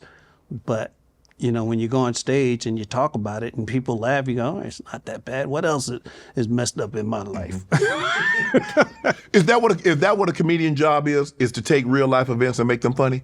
Even if it's personal events, like you said, you were suicidal, you talk about that and you make a joke out of it, or you see things going on in the world, you make it funny and you make people laugh, and for that set, 30 minutes, an hour, 90-minute set, they forget about the problems that there might be going on. Yeah, your job as a comedian is to live until you almost die, to survive it and then cry, then put a smile on your face and tell them why. Wow. That's what Richard did. He set the bar. Yes. Wow. Why do you think black men get so much criticism for wearing dresses in movies when whites have won Academy Awards for doing said same thing? Because blacks is gay. No, I don't know why. I just think, you can make anything an issue. For me, it's like, is it funny? Right? To me, Tyler Perry in a dress, all day, every day, I'm there. Right. Hello. That's funny. Yeah. I don't care. It's funny. So, if you do it and it's not funny, then I got a problem with you. Right. Because you went through hair and makeup and you did. Yeah, for that long period of time. Yeah, and it wasn't funny. Right. White chicks, hilarious. Yes. Big Mama House, hilarious. I personally don't have a problem right. with it. I don't know. I think we say it because we're crabs in the barrel sometimes and we try to pull people down. But, like you said, Dustin Hoffman won an Academy Award. Robin Williams won an Academy Award. It's like I don't have a problem with it. Are there any roles that you auditioned for that you didn't get that you felt you should have gotten? Or there's a role that you turned down, you're like, damn, I probably should have took that one. Every role you audition for, you think you should have got. But, every role is not for you. So I had they picked me to be in, Show Me the Money. What movie was that? Jerry Maguire. Oh, Jerry Maguire. Yeah. Yes. Had a big meeting in New York and So you was gonna be Cuba Gooding's character? I was up for that. Yeah. They wanted me. I met with Tom Cruise and the director, what's his name? Cameron Crowe, yeah. And I think that's his name. And we're walking around Jim Brooks's apartment in New York, and we're doing the scene where he meets him at the mall, and he's walking around like this here, and I'm on fire. My brain is just like, I'm improvising, and they laughing, and me and Tom Cruise, I'm just like, and out of the corner of my eye, I see Tom doing this. You too tall. Yeah, and I'm like, what? Is this something on my head? What am I doing? I don't know what's going on.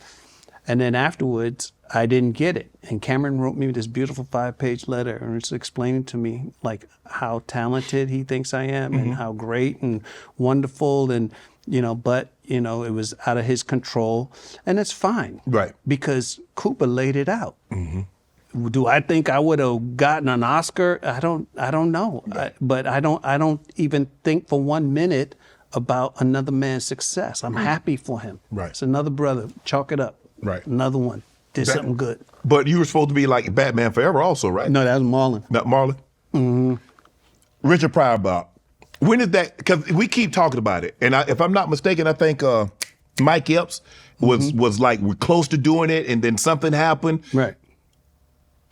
Well, I was the original one that they picked, and supposedly Richard wanted me to do it, and Martin Scorsese was going to produce it, and it was.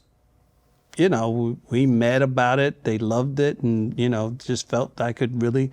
And then I don't know what happened, but it went from me to Eddie to Mike Epps to Marlon to. It's just like, Are we going to get that? Are we going to get the biop of Richard Pryor? I hope so. There was a wonderful script written by this playwright in New York. I forgot his name. Very bad. Anyway, but he wrote this amazing script based on Richard Pryor's book, Pryor Misdemeanors, right? And it's just great. And then I don't know what the politics are, but it's a movie that needs to be made, right? And because his life is complex. I mean, you can't sugarcoat it. It is what it is. His life. He lived it. I don't think it's his life. I think it's his ex-wife, right? Okay. Who wants to make it her story. Okay. Because I read her book, A Fallen Angel, which was a good book, but Richard was abusive, and she wants it to be more about that. And I met with Jennifer, and I was like, look, Richard Pryor is Malcolm X with punchlines. That's how black people see him. Yeah. They would lose their minds if they made this movie about you. It ain't gonna fly. You are a minuscule part of Richard Pryor. Correct. To us. So you do yourself a disservice trying to make it this here. This that you have right now is amazing. You should go with that. And then I never heard from her again. Wow. Bernie Mac was in Mo Money. What's Bernie like? Love Bernie Mac, one of the funniest guys ever. Oh man, Bernie Mac I was there doing in Chicago the Miller Lite comedy, I guess it was comedy competition. Okay, yeah. And they were giving the winner like $15,000. And Bernie won that night. I was hosting. And Bernie, that was the same night that Robin Harris died. Okay, yeah. Right? And he did a tribute to Robin Harris, and that's how he won. Wow. I'm looking at this. You in The Last Boy Scout with Halle Berry and Bruce Willis. How did you and Bruce team up and come up with this?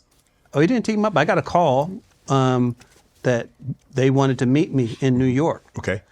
And this is funny because I say, okay, I'm gonna come to New York. He was shooting some movie in New York, I think Howard Hawk or something like that. And they flew me out. The limo driver comes to pick me up at my house, and he has a sign that's saying Keenen Wayans. I was like, oh snap. Man, okay. And I get in the car, get to the airport, the greeter, Keenen Ivory Wayans. I think they want Keenen. I get to my hotel, I check in under Keenen, and I get there, and I'm like, all right, I'm gonna just go for this. And I go and I go to the set, and Bruce goes, gotcha. I was like, oh, you son. I was like, I had a knot in my stomach because I was, you don't want me, but I'm here, and I just wanted to meet you. Right. You know? But they wanted me, and they put me in the movie, and it was good to do a big action film. Yes. You know, it's weird when you do sketches, it's like 5 minutes and then you're done. Right. When you're doing a movie, 3 months, 6 months. Yeah, 6 months, and you just go, wow, this is pretty cool. Big ass budget. We have lobster and steak every day for lunch. I'm like, man, this is crazy. How have you learned? I mean, is it a situation where you've ever been on set and you're doing something and you and maybe someone in the movie don't get along? How do you suppress that and says, you know what, I'm here to do the movie. Damn you, damn him, damn her, whatever the case may be. I'm doing this and then I'm going to be out. I don't care if I ever see y'all again. It happens. And, you would See, my family, whenever we do something, it's always a party. Right. You come on a set of a Wayans project, it's a party. People hug each other and they laugh and, and then it's, all right, quiet, let's on the set. We're trying to make the people behind the camera laugh and, but then you go on another set and I've been on toxic sets where you just go, oh, damn, this don't feel good. Right. This is horrible, and you okay being this kind of an asshole and you're going to maintain this for the next 3 months? Wow. I don't get it. And I've worked with people who just like, whew. You ready for it to be over, huh? Yes. Ready to like quit. Like I'm out. Check, please. Major Pain. Mm-hmm. Is that your masterpiece? Is that your Mona Lisa? Is that your... I love Major Pain. The funny thing about Major Pain, and most of the times with my projects, I worry about other people first. I think about like, what are the kids? Do they know their character? I didn't figure out the character of Major Pain until the cameras rolled. So I was like, so there was a guy we had to do, like I worked with a tech guy. I went down to Camp Pendleton and this guy named Captain Dale Dye. And Captain Dale Dye talked like this, but he was always like this. That's the way he talked. And I was like, that's interesting, but that's it'll get on your nerves. And then the stunt coordinator was a guy named Billy Washington. And Billy had an overbite, and Billy talked like this. And Billy, he was real mean. He told the guy, a stunt man, who was doing Blank Man. Right. He was on a gurney, and the guy was opening up multiple doors, laying on the gurney. Mm-hmm. But he had come up too high, so his head was hitting the doors going through. And he was going, ow, ow. And at the end of the take, Billy said, "You want me to call your mama? Get your ass back on that table and get the scene done." And the guy, his head was bleeding. And I was like, this dude is crazy. So I took Billy Washington and Captain Dale Dye, and I came with Major Pain, because he had an overbite, and he talked and looked crazy, So yeah, it was. I think people love it because it's so extreme, and to torture kids is fun, right. You know what I mean? And to actually get away with it, where it's funny to them and funny to me. And one of the greatest feelings is to sit and watch it with my grandkids and they laugh. Right. And you just go, wow, that's amazing. Right. Orlando Brown was a star in your movie. He was very, very talented as a kid, but now seemingly going viral for all the wrong reasons. Have you spoken? I touched him? Huh? He said I touched him? No. He be wild with it. Yeah. Have you reached out to him? Have you spoken to him? No. I mean, he's somebody else who, I love Orlando. Mm-hmm. We had a great time on Major Pain, and, there were times, but, sometimes guy got to talk to you. Right. And I don't know who's around him. I don't know. We don't have that kind of relationship. Okay. You know what I mean? I love him. I want what's best for him. But, he need somebody, hey, come here, youngin', let's talk. And I don't feel, I don't know, I don't have his information. No. Mm-hmm. The other thing is, y'all don't have that type of relationship. And you don't want to get rejected. Right. You know what I mean? You don't know when somebody starts talking crazy, you don't know what they'll do. Mm-hmm. It's not what he'll say. Right. It's what he'll do. Right. If I tried to reach out to him, mm-hmm. You know what I mean? So I just hope, that, he finds peace, because he definitely is not in a good place right now. As being a top comedic stand-up, being a top actor, obviously in the 90s you had it going on. What I mean, do you buy anything lavish? Did you live? I mean, you say you broke your marriage up, so you kind of living I had a nice house. Okay. In a gated community. And Michael Jordan moved in next door to shoot Space Jam. Right. But my wife got that in the divorce. You go over and check him out? You talk to him? Yeah, we became like friends. But I gave Michael his space. Right. Because you don't go behind a gated community to be bothered. Right. Yes. By the dude next door. So, we have a friendship, and it's based in, love and respect. Right. He's taught me a lot of things about life and how to navigate fame and all that other stuff. But She got the house? She got the house. You want it back? No, I want her happy. No, honestly, because it's when you say it's over, right? And you pay whatever. When you think about, giving up, Jeff Bezos gave up like $3 billion? No, 40+ billion. No, that was the other guy. Bezos that gave was the stocks. Oh, yeah, okay. It was over 40. But that was just for peace. The price of peace. I like chaos for 40 billion. 40.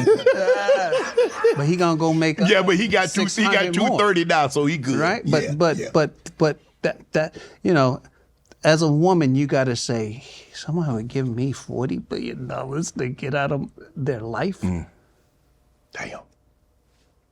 I sure wish I had 40 billion. What do you think the dumbest purchase you've ever made?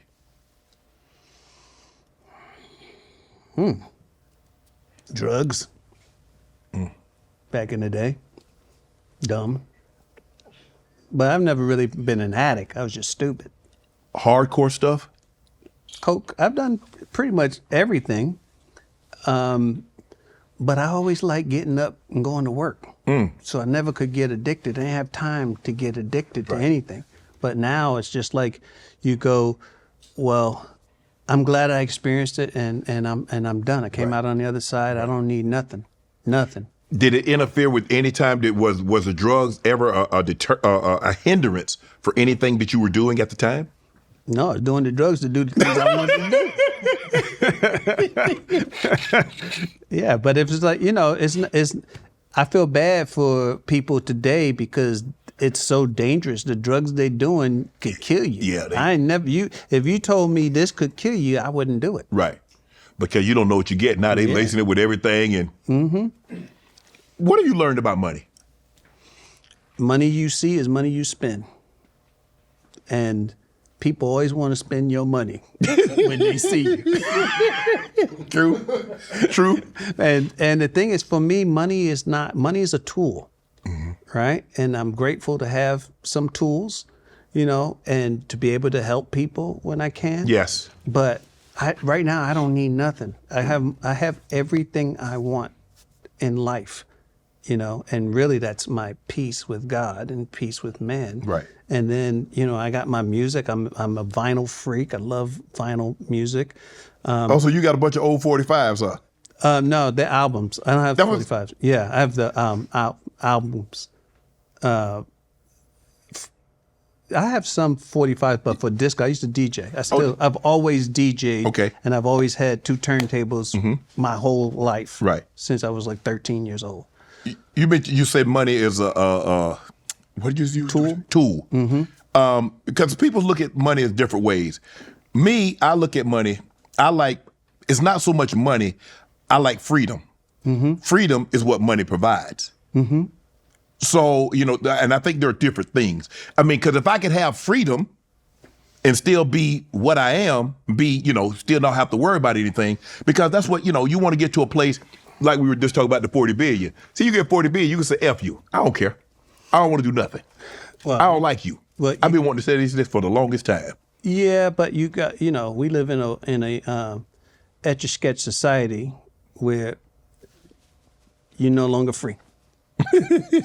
So you can't rely on your money. Okay. Because you don't know what's going to be written on the next etch-a-sketch. Right. Right? So you can't, I feel like I can't think about my money. Right. In terms of my freedom. My freedom is, what God gave me. My ability to create, my ability to love, my ability to be disciplined and to take care of myself and those I love. Right. There was a viral clip. You did a stand-up special. It said you were talking about blacks making millions then and asked if there's still racism in America. And can you believe that video in 1990, we're talking about 35 years ago, is still viral today? Well, it's never going to change. But but you do realize people think that once a black person get millions, hundreds of millions, that racism has dissipated. Damon, if you made $100 million, you worth $200 million. How's there racism? Right. Well, what happens is the more money you make, the less black people you see. Right? Money brings you into a new category. You move to a different house in a different neighborhood, and you get different friends, your money, people that come around you to help you make the money and maintain your money and make more money. The complexion changes. You know what I mean? I like that's what I love about like LeBron. You know, he's got his home. He got Mav, and he got Randy, and he got Rich. Yeah. Yeah. So he kept that group. Yes. Around him. Yeah. But unless you have that group, because like you say, the higher you climb, the less you're going to see, and you're like, okay, well, they don't treat me that way, so it's gone. And it's divide and conquer. You know, at a certain point, they sit you down. Beyonce's father. All right, we got it from here. The Jacksons. All right, Joe. We got it. We got it from here. You sit back and go, what? Venus and Serena, we got them. Mm-hmm. But and if you want them to be successful, you have to kind of let it happen, and then they hit new heights. But you become a liability. You know what I mean? As the parent, well, where were you those nights in the rain when we were hitting balls? Mm-hmm.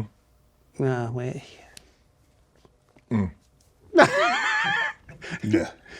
Let me ask you this: when you're on top of the world, and you still are. I mean, you live a great, like you say, you live a great life. You don't overly concerned about money. You have a family. You can still feed your family. You got grandkids. But when you're at that apex in the 90s, what was that like? It was a pain in the ass. Really? Yeah. Like being famous is like being a beautiful woman on a period.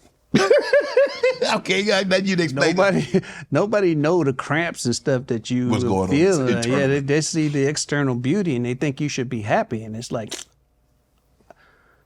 I'm bleeding. Right. Okay, you want to know? I'm bleeding. So what was? We see this external. We see Damon, and then everything's like, man, major pain and more money and yada and yada. What was brewing inside that we couldn't see? Club foot. My foot, I'm always in pain. Really? Oh, constant pain, yeah.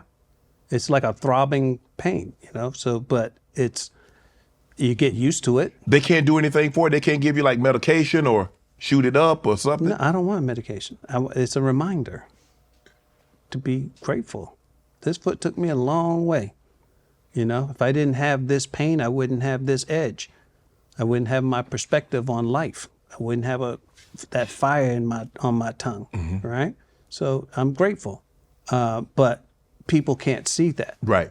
People can't see that you are, the internal conflicts you have, with family and friends and people, that you tend to lose friends because you loan them money and then they don't pay you back, and then they get mad at you.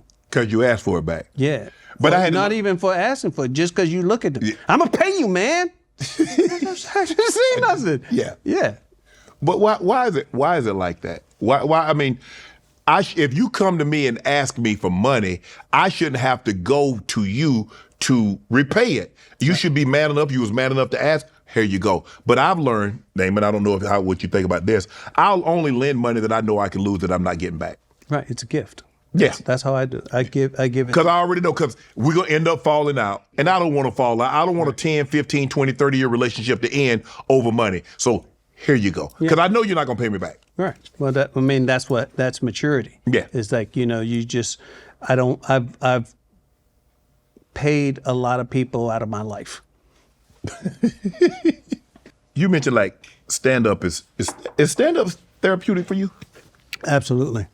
Why'd you stop? I used to have to because I don't need it anymore. And you don't need therapy no more? No. No, I'm at peace. I really am. I'm at peace. And, the therapy is knowing that I can bow my head and, that God is hearing my prayers and seeing in my life my prayers answered. And it ain't for material things. It's for the safety of my family and, for me to have wisdom and to be grateful for everything. It's therapeutic. you don't need to scratch that itch anymore. So now what do you do to replace what you gave up by doing comedy? I write. Okay. I write for sport. I drive my son crazy because every other week I'm sending him a script. Read this. What do you think? He's like, Dad, I got a life. I have 6 kids. Come on, man, just read it. When you get a chance, read it. But I write because I do have a fear of going crazy. You know, because you have so much going on in your head. No, because it runs my family. It's like diabetes. You got to know. You got to know that it's a possibility. Right. And the thing is, you know, I can't turn my brain off. I can't not think about these stories and characters that come to mind. So rather than have them up in my head scrambled, I put them on paper and I go, man, one day I make money off of this or sell it or something. But I had to get it out. Do you sleep? I do. I sleep wonderfully. How you sleep so well and it's hard for you to turn your mind off? When you get 65, it's easy. You just lay down. All I got to do is see the bed. It's beautiful. Did cancel culture scare you away? Cancel culture made me not really want to do stand-up. I had this long conversation with Dave Chappelle. He's like, man, we need you. Get back out there, man. We need that voice. Come on. And I was like, and I had done it again at his, him encouraging me to do it. But, you know, what today you can't be a shock comic. No. Especially if you're famous. Right. Because they hit you in your pockets, right? So back in the day, guys like Sam Kinison and Dice Clay, and, you know, we that's how I grew up. I grew up with guys that, you know, start trouble, you know, and they say, and it's like people, you know, they want to talk about comedy. You got reporters talking about comedy. You don't know my world. You are not qualified to talk about comedy. If you ain't never bought a joke or told a joke or sold a joke or stole a joke, or wrote a joke, you have no business talking about comedy. Okay. You ain't have been paid in burgers. You can't talk about comedy. So I think a conversation about comedy and what's acceptable should be held amongst comedians. Right. If Dave Chappelle wants to talk to me about my act, I want to hear it. If Jerry Seinfeld, if Jay Leno, guys who've done it, yeah, I want to hear what you say, because you're going to do it in a way to encourage, right? Not to just tell me you can't. I ain't never put on a football helmet and got hit by no guy your size and got up and did it again. What can I talk to you about football? Just because I watch some games? Right. I can watch 1,000 games and I can't tell you what a locker room smell like. You know what I mean? Right. I don't know the camaraderie sitting on that plane, flying into bad weather. I haven't experienced that, so I can't talk to you intelligently about it. Same thing with comedy. It's a conversation for comedians, not reporters.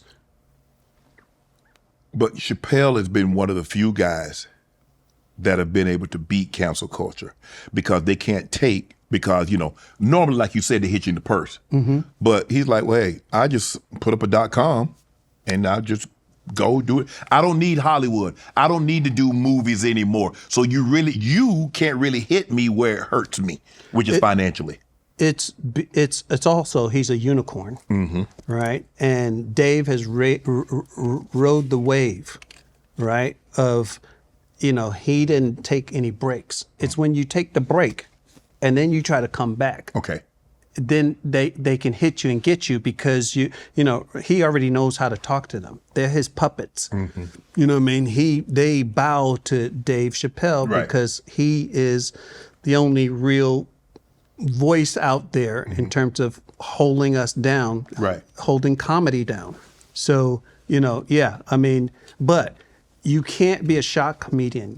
Today you have to have a conversation. Like, I could do stand-up again, but it's like understanding you can't go on stage. You should be able to go, man, I hate my wife. And then now you say I hate, and you hear women, you know, and it's like, but if you go on stage and go, I don't understand women. Right.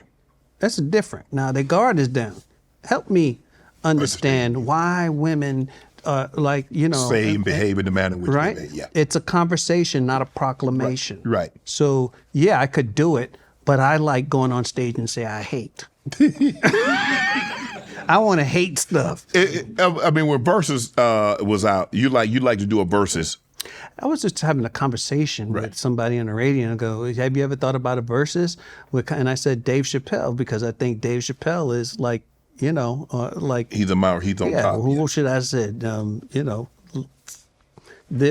don't want to dog anybody here, but like, I'm a great comedian. Right. So I would do a Versus against another great comedian. Right. You know what I mean? That's all I was saying, but they took it out of context. Yeah. With Trump being in office, the PC culture, because now people feel very comfortable doing pretty much anything. Are you okay with that?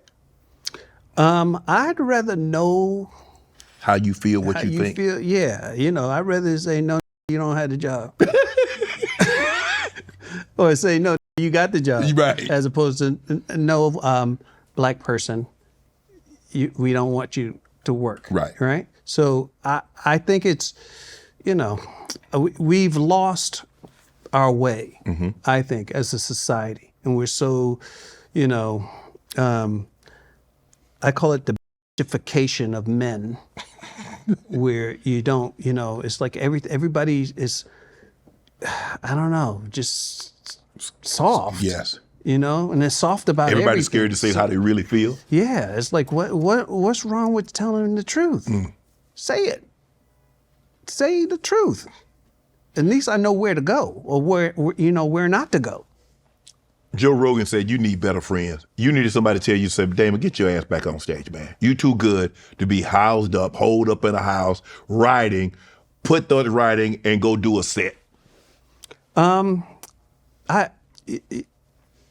love Joe Rogan. I've actually stolen a joke from Joe Rogan. You stole his joke? Yeah, but you know how people feel about stealing jokes now. No, not intentionally. So here's what happens with comedians is like this is why I don't watch comics, is because you can't help but have that writer on in your brain go, oh, if he'd have done that, right? So the school I grew up in, if you watch the comedian do something on stage and then after he comes off, you go, I got a tag for you. And you give him that joke that you wrote in your head, because that's his. Right. So when I was coming up, there was like, we go to this place called Cantor's, a little dive on Fairfax.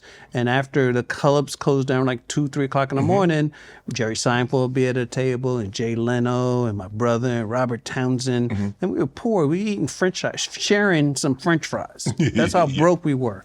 But what would happen is Jay would come over and go, hey, Keenen, I saw you do this joke. And I was thinking of that. And then Keenen would get up and go and tell Jerry. And Jerry would come over and tell Arsenio, and it was like a community. And if another comedian was on stage doing somebody else's act, they would yell up, that's Jeff Cesario. Really? In the middle of your act, yep. I was there the night Joe Rogan was going to beat up Carlos Mencia. He stole a joke? Yeah. And he told, and Carlos said, hey, it worked for you. And Joe I like that. I like that. You're so stupid. I can't even hit you because you just really believe that. I don't know if you watched the interview, but you've heard it. Katt sat down with me about a year ago. Oh, the world heard it. And people got upset with me, Damon, because they say, well, you should have defended this, you should have defended that, or you shouldn't have. All I did was ask him a question. Right. I didn't know that there was so much animosity or beef between comedians. I don't think the world knew it. The comedic world knew it because you live in that, like you said, you live in that world. Right. So you know what guys and gals don't get along with each other. When you heard the interview, tell me what went through your mind. I laughed. Because Katt is funny. Katt is one of the fewest comedians that in one word you know who it is. America. As soon as he opens his mouth. Him, Wanda Sykes, Chris Rock. Yep. That means you have a clear and distinctive voice, right? Right. So when I watch a comedian, I'm watching funny. I'm watching what's going on behind his eyes when he goes, and he reaches for his drink, and then he starts, and he's thinking funny. Right. He's really roasting these guys. Right. People took it, like personal, like he was just having fun. Right. Got that liquor in him, had the fire going behind him, he was like feeling stuff. I personally don't think it's that. I feel like we're a fraternity, and there's enough stuff going on out there for you to be talking about instead of talking about what's going on in here. You know what I mean? Right. Because, I like I said, I think it's funny, but everybody steals jokes. Right. It's like, it's not stealing the joke. It's once you know it's not yours and you keep doing it, that's the crime. Because this is, it's funny how it works. The mind just works and is grabbing stuff, especially for, people who don't write jokes. Right. They just go up on stage and talk. Right. Katt Williams talks, Steve Harvey, that's you just talk. Right. It's almost like being an MC and you're going, hey, where you from? What you do? And the first thing that comes to mind is what you say. But sometimes you're saying the first thing that came to your mind is somebody else's joke. Do you have to give, if you steal somebody's joke, do you have to give them credit for it? No, Robin Williams was a notorious thief. I ain't lying. His manager used to walk around with a checkbook.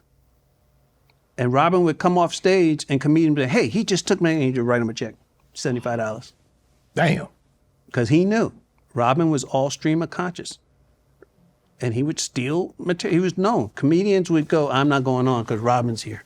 Right. But it happens. Right. But I always look at like comedy like this. If it's not the last joke I'm ever going to tell, I ain't going to treat it like that. Oh, okay. You ain't take my wife or my kid. It's just a joke. That means I got to think of something else. Right. You know what I mean? But for people to be all, up in arms about a joke, really, what is the joke? Did the joke end the war in the Middle East? Right. Was it that powerful? Then what you tripping over?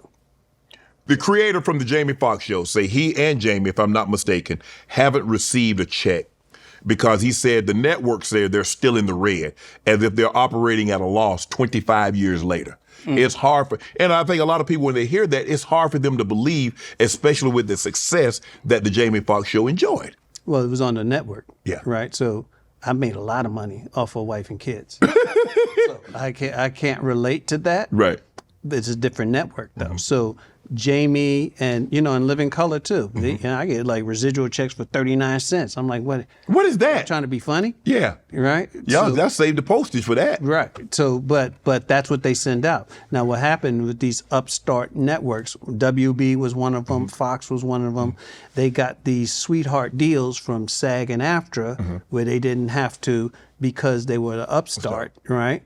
But they still operating as if they just started. Right. And WB, my brothers didn't really make no money off the Wayans Brothers show. So, like I said, I made a lot of money from wife and kids. So that's why you want to be on major network. Yeah, I still get checks. Not to rub it in, but I still get checks. My wife and kids. What's your favorite memory? Because, like I said, you were voted one of the greatest TV dads of all time. Greatest moments was the bond that I had with Tisha and George and Jennifer and Lil Parker. It was just some of the best times. And, everything I do is family. So Damon Jr. was there and my son Michael and my sister Kim wasn't there. But like a lot of family, on a day-to-day. And there's nothing like walking in and seeing faces that look like you. And now... Is that conscious? Absolutely. That when you do things like that, you're like, I want to make sure that we're well represented. If I don't, nobody else will. So if you don't make that conscious effort, that, you hire a producer who happens to be white because that's who the studio wants because they control their money and they want to make sure that their money, okay, that's cool. And then you tell him the mandate, I need you to hire some black folks. He's going to give you 1 or 2 people, hair and makeup. And you go, no, that's not enough. I need department heads. I want a cameraman. Right. I'm very adamant about what I want. Right. And, when you walk on, and I understand all white sets. Because people want to be, it's about a comfort zone. Being comfortable. You want to be racist and tell those jokes, and then you look up and you see the black grip walking around, you just feel uncomfortable. You can't tell your jokes. Right? Okay. But it's the same way with us. It's like we bring in people, and it's a family, and you're free to express yourself. We want to talk about eating oxtails. Yeah. But you had Katt. Katt was on the set of My Wife and Kids for a few episodes. Oh yeah, Katt used to open for me. I knew Katt was, Did you know Katt was gonna blow up? Absolutely. That's why I brought on My Wife and Kids, because he would open for me. Katt was one of those comedians. Like I took him to Vegas. He got standing ovation, 20-minute set. Wow. He was powerful, still powerful, but he was when he was young and he was all over doing splits and sliding across the stage, and you just go, wow, I got to bring my A game. You know what I mean? And I think, what most comedians, respected about me is I never told them to not do material. It's customary for the opening act to go, hey, is there any jokes that you don't want? I said, no, go do you. Really?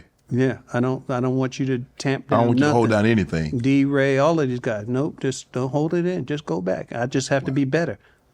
Hold on. I'm reading that you have an Oscar-worthy film with Katt, your brother Marlon, Terry Crews that you won't release. Yeah. Why? The myth. Oh, you. It's just, what happened was I shot this movie called Behind the Smile about this comedian who moves from Cleveland to L.A. and he meets his idol, who's me, and his idol sees his potential. He takes him under his wing and then destroys him because he's threatened by him to the point where the kid blows his brains out on stage. It's called Behind the Smile. And Marlon is absolutely brilliant in this movie. But I went to sell it, and Netflix was the first place to come to me. This is before, so this movie was in 2004 or 5. And they came to me, and I didn't like the deal. So I just said, I'm put in the vault. But that was the only, we got great reviews, and we did a festival up in Aspen, and Dave Chappelle was like, oh man, that's my favorite movie. That's why I went to Africa. So if they were to come back and offer you more money, would you let it go? Yeah, I told Marlon, I don't want to go shop it, but if he can sell it, It's fine. He's brilliant. Katt is brilliant.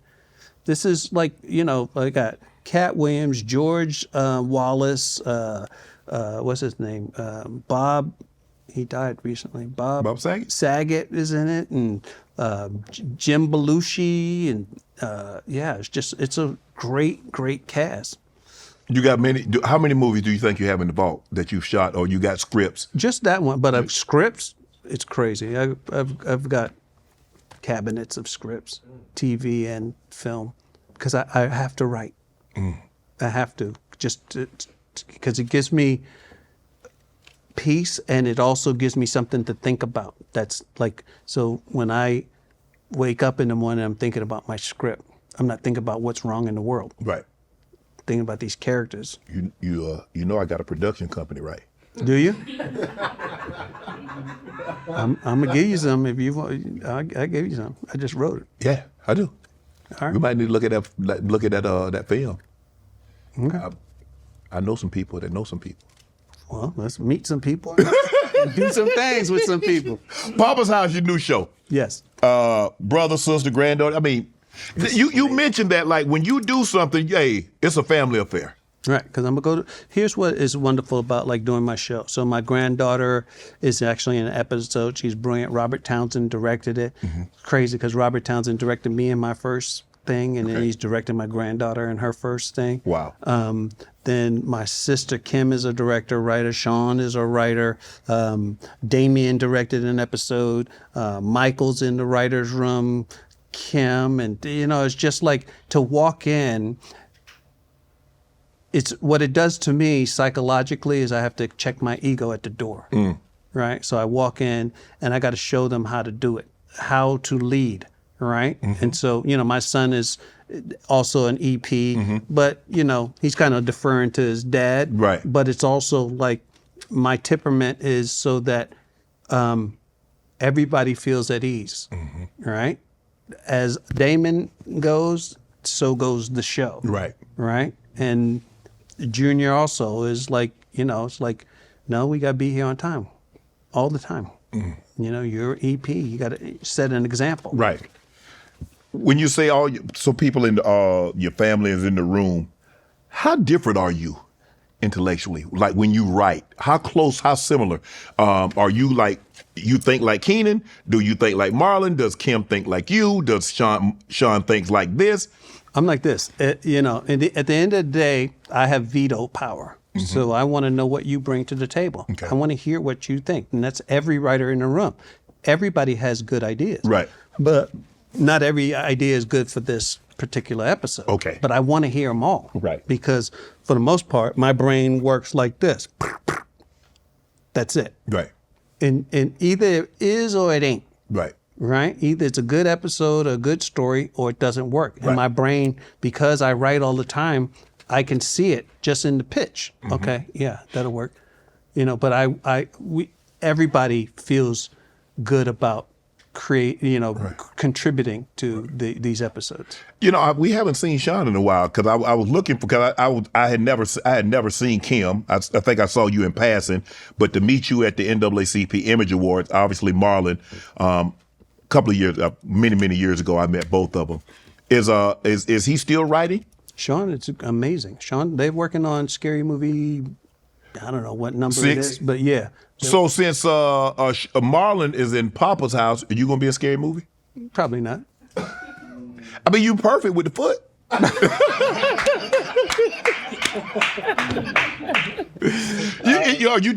Are you done with movies? No, it's not done with movies. It's just that particular, they be watching scary movies that I don't. That you don't really care for. Yeah. That ain't you. I don't play with demons because I don't want them playing with me. So. You know what? I've never really had, because normally when I give my family money, but when you're working with family, how you negotiate with them? Because they be trying to upcharge you. No, well, family gets what they deserve. Okay. They have fair market value. Right. Kim and Sean, and it's the younger ones that come along. You got to earn it. Right. So my son, he's a staff writer, and he's earned it. Okay. He got 3 scripts in this season. Wow. So you get paid for scripts too. Okay. You can't cheat the process. Right. Because then you don't want to set a bad precedent, do you? Because if they're not working for you, ain't nobody else going to be giving them money just because. You're like, I want you to earn it. I want you to earn this. I'm not going to give you what you deserve. I'm going to give you what you earn. And once you earn it, that means you deserve it, and I'm going to pay you accordingly. Well, the thing is, the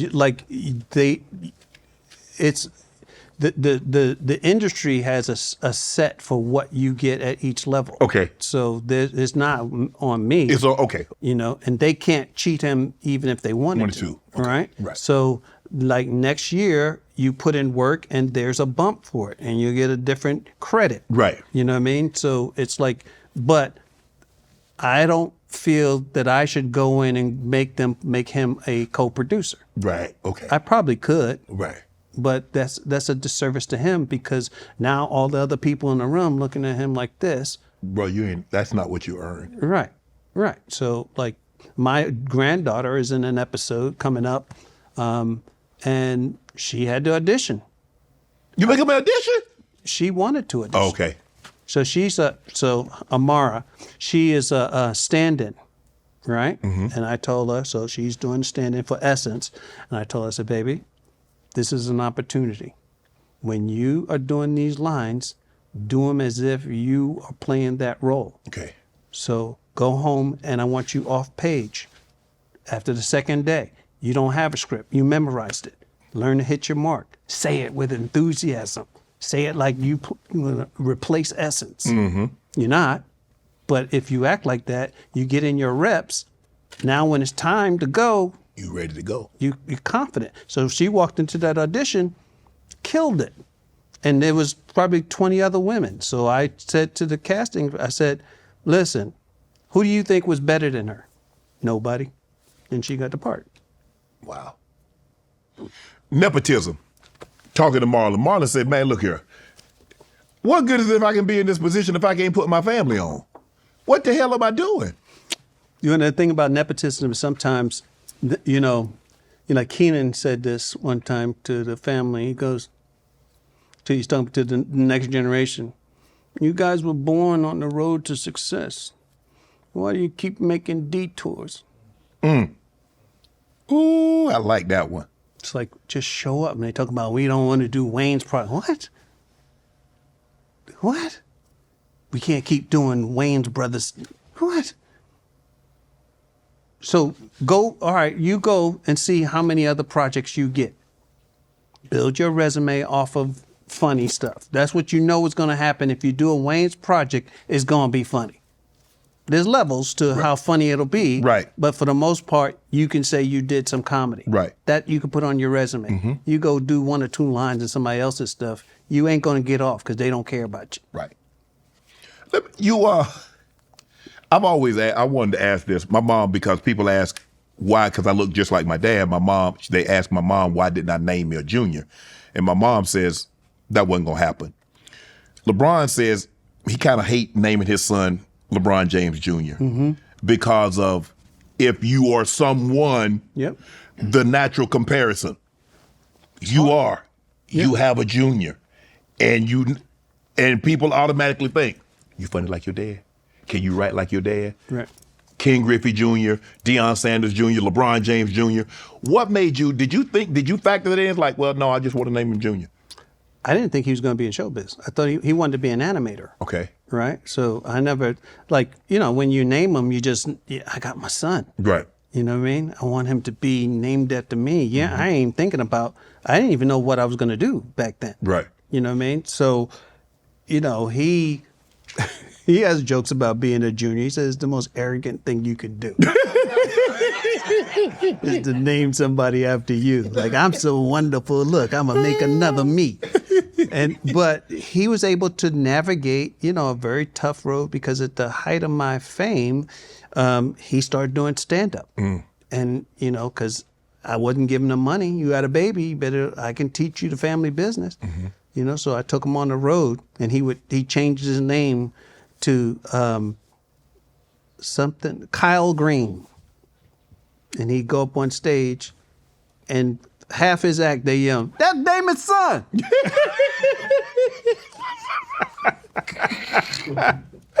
So he just had to own Damon Wayans Jr. Right. But because he wasn't able to concentrate on stage because he kept hearing people, say, you look just like your daddy. Right. Oh, yeah, you spit him out. He spit you out. Right. And it's just like, just say it, address it, and then keep it moving. Right. Now be funny. Situation we saw a couple of weeks ago, Michael Jordan's son run into some issues. They had some drug issues and things like that. I don't know if your kids have ever been. I gave him the drug. How would you handle that situation if one of your kids got into a similar situation? Here's what's funny about my family. We are comedians. Right. Uh-oh. So you don't want to write us some new material. I kid you not. I got a phone call this morning from some dude who said he's a hacker, and that he has some explicit images from some young, I think he said boys, on one of my family's phone that he hacked into. And I said, listen, we're comedians.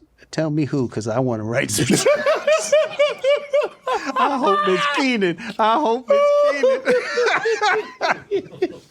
I need to know who the pervert in the family is. I said, you can't. And he was like, you think it's funny? I said, yeah, it's funny. And go ahead and release it. It's funny. And that's how my family would deal with it. Am I lying, Heather? No. Yeah. Raising kids in a privileged situation because that's not how you grew up. And the thing is, we always, I want my kids to have so much more.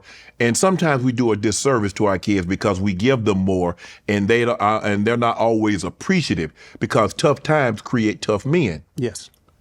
Tough men create easy times. That's true.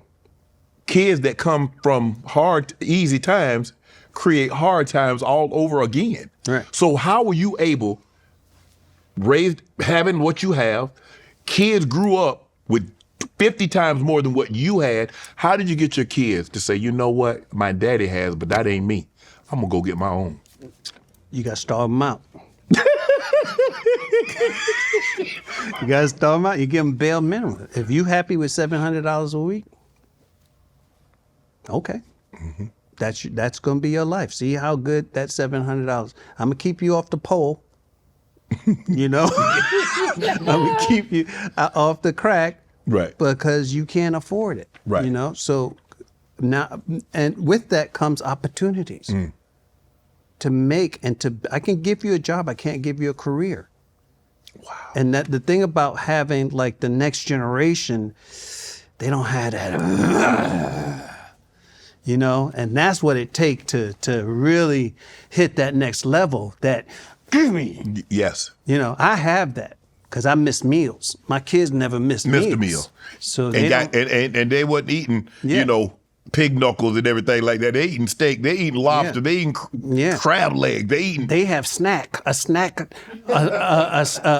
What do you call that? A pantry. With snacks. Little chips. Yeah.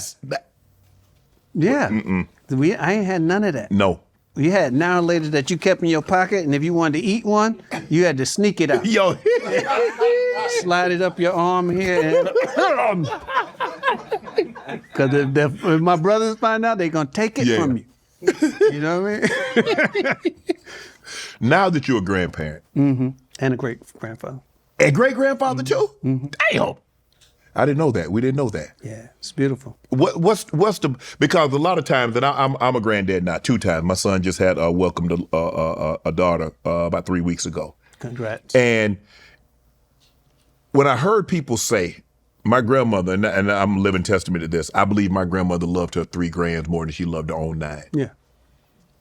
I love my grandkids more than my kids. And I'm going to tell you why. Because it's a different love, right? So with your kids, all your hopes and dreams is in your kids. Right. When they say something smart to someone, it's a reflection on you. You don't talk to Mr. Jones like that. Right. You go apologize. My granddaughter he's fat. Yeah, go tell him.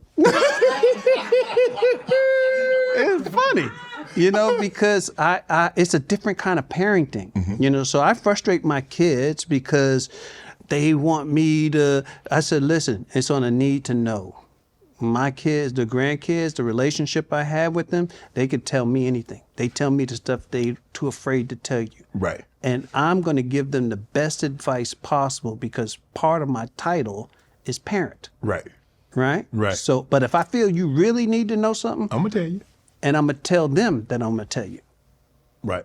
But right now they're saying stuff you don't need to know. Yeah, but because they feel comfortable around me. And I feel, my granddaughter told me yesterday, she said, Pop, I'm coming to you for advice from now on. Because we talk about stuff that they feel like they can't really tell their parents. Let me ask you, who are some of the people that had they been around when you guys were doing In Living Color that you would have loved to do a sketch about? Kanye? Y'all killed Kanye. Yeah, but you know what? I love Kanye. You know, and people are mad at him. You know, what he's doing is wild, but, you know, when you see a homeless person in the street and they talking to themselves, you can't be mad at them. Something wrong. They sick. Right. Kanye, something wrong with him, you know? And people, I don't listen to the homeless man yelling stuff and think, oh, he mean that? Right. He don't mean that. It's just coming out. Right. Right? So somebody needs to grab him. Somebody, you know, that's when you need an uncle. Right. Grab him. Hey, come here, boy, let me talk to you. You don't say that. You don't do that. somebody who he loves and respects. Right. Does he have that in his life? I don't know. Right. But I love Kanye. He's a musical genius. You were married for 15 years. What did you learn about marriage? What do you learn about yourself during marriage? I was married 19 years. 19, damn. Yeah. I shorted you for. My bad. I'm going to add it back on. It's cheaper to keep her. That's what I learned. Or cheaper to kill her. Keep her. We going to kill her. But you know, marriage is not just the moment, right? You have to get through moments. You know, it's tough. Like, so, you know, I was trying to tell my sons, like, you know, you want to get married because brands want to know. If you think about Bill Gates and Jobs and, you know, all these guys, Bezos about to get married again. Why? Because when you sit down and people think about being in business with you, if you can manage your marriage, I can be in business with you because I know on a day-to-day you are having to humble yourself and have to kind of work through stuff. So with business, you'll do the same thing. I feel like you would do the same thing. You know, I think marriage is beautiful, but marriage, when you get to the older years, where it becomes a ballet, where they don't say much, you know. After all these years, she know what shut up mean. She, you know, she not talkative. She make you a little coffee in the morning and your toast. Not breakfast, toast. You know, she figured out you need something to eat and come downstairs and the paper's there and you read it and y'all just exist together. You know, you fart and you look at it, she ain't laughing. Okay, go back to the paper. You know, and then she talk and you just And when you get to a certain age, you got the most wonderful thing in the world, which is a hearing aid. You turn that down. Just looking out. So what did you do? And that's what it is. But you think about all that you've been through, and the kids and the grandkids, you know, and it's special. I think marriage is a beautiful arrangement. You know, I was just too young and dumb to know that back then. Are you on good terms? Yeah. Here's what's crazy is, you know, for the longest, like she and I would, you know, we never said it to each other, but we just made up our minds that we can't let the grandkids feel our resentment. And there was resentment, you know. She'd come in and sit over there and I'd sit over there. And then probably about 7 years ago, I was over at Junior's house, family gathering, because kids would invite her to barbecues at my house, and it's fine, you know. And what it was is the fear of having to relitigate what happened in the marriage. Right. And I know I messed up. Right. I messed up, so I don't want to deal. That's why I pay you alimony, so I don't have to deal with that, right? But about 7 years ago, we were over at Junior's house, and we're sitting outside, and she's over there somewhere. And we're laughing. That's what we do is laugh, I mean, joke, and we start reminiscing. And then she came and sat right next to me and started chiming in. And then we were talking about, she brought up a story and I was like, remember. And the kids were like, they're talking. But I could feel all the tension just leave. Dissipate. The relationship changed. I love her. And I was able to say, I love you. And she says that to me when we see each other. I care for her. I don't want nothing bad happening. Right. You know, and it's maturity. Right. You know, and she said the last week when I saw her, she's like, we did good by the kids, right? And we high-fived, yeah. Wow. So what's the dating life like for? Because I need, you know, I'm headed towards 62, bro. I don't date. I'm happy. You happy? I wake up in the morning like a kid. You know, you run outside and you come home smelling like pennies. I could do whatever I want to do. There's peace in my house. Right. I don't have to, hey, we good? You all right? You need anything? Yeah, I could not. I've been by myself too long. You set in ways then, huh? So you ain't getting married no more, huh? No. I never say never. Right. Because if some woman can climb over the wall of resentment and the bile that I have in my all the stomach, checks you done had to write. Yeah. For 25 years, I've been writing checks, alimony. If she can come out, she was sent by God. That's a superhero. Hold on. That can't be true. That you dated the same woman as your nephew once? Yeah. I was in love with her. That's the thing. Come on, you ain't never did. Hell no, I ain't you never did the that. Jackson 5. No. That's, I mean, for a family member, that's off limits, Damon. No, but it wasn't like they were in love. So he dated her. Do you know how small the pool is out here in Cali? Yes. The dating pool? Like, and this was probably, 2001, 2, something like that? Did you know her originally? Did she know originally that? Yes, when I met her. So I got divorced and I was by myself for 2 years. Right. Right? And then I saw her and I was just like, oh my God, I'm in love. And I found out my nephew had dated. I'm like, what's up with that? He goes, oh, that's you. I was like, okay, pass the Kibasi. Let's go. I'm drinking that down. Yeah. And I went ahead and I fell in love. And it was okay. But it's just. They clowned you, didn't they? Yeah, family gatherings is awkward. Yeah.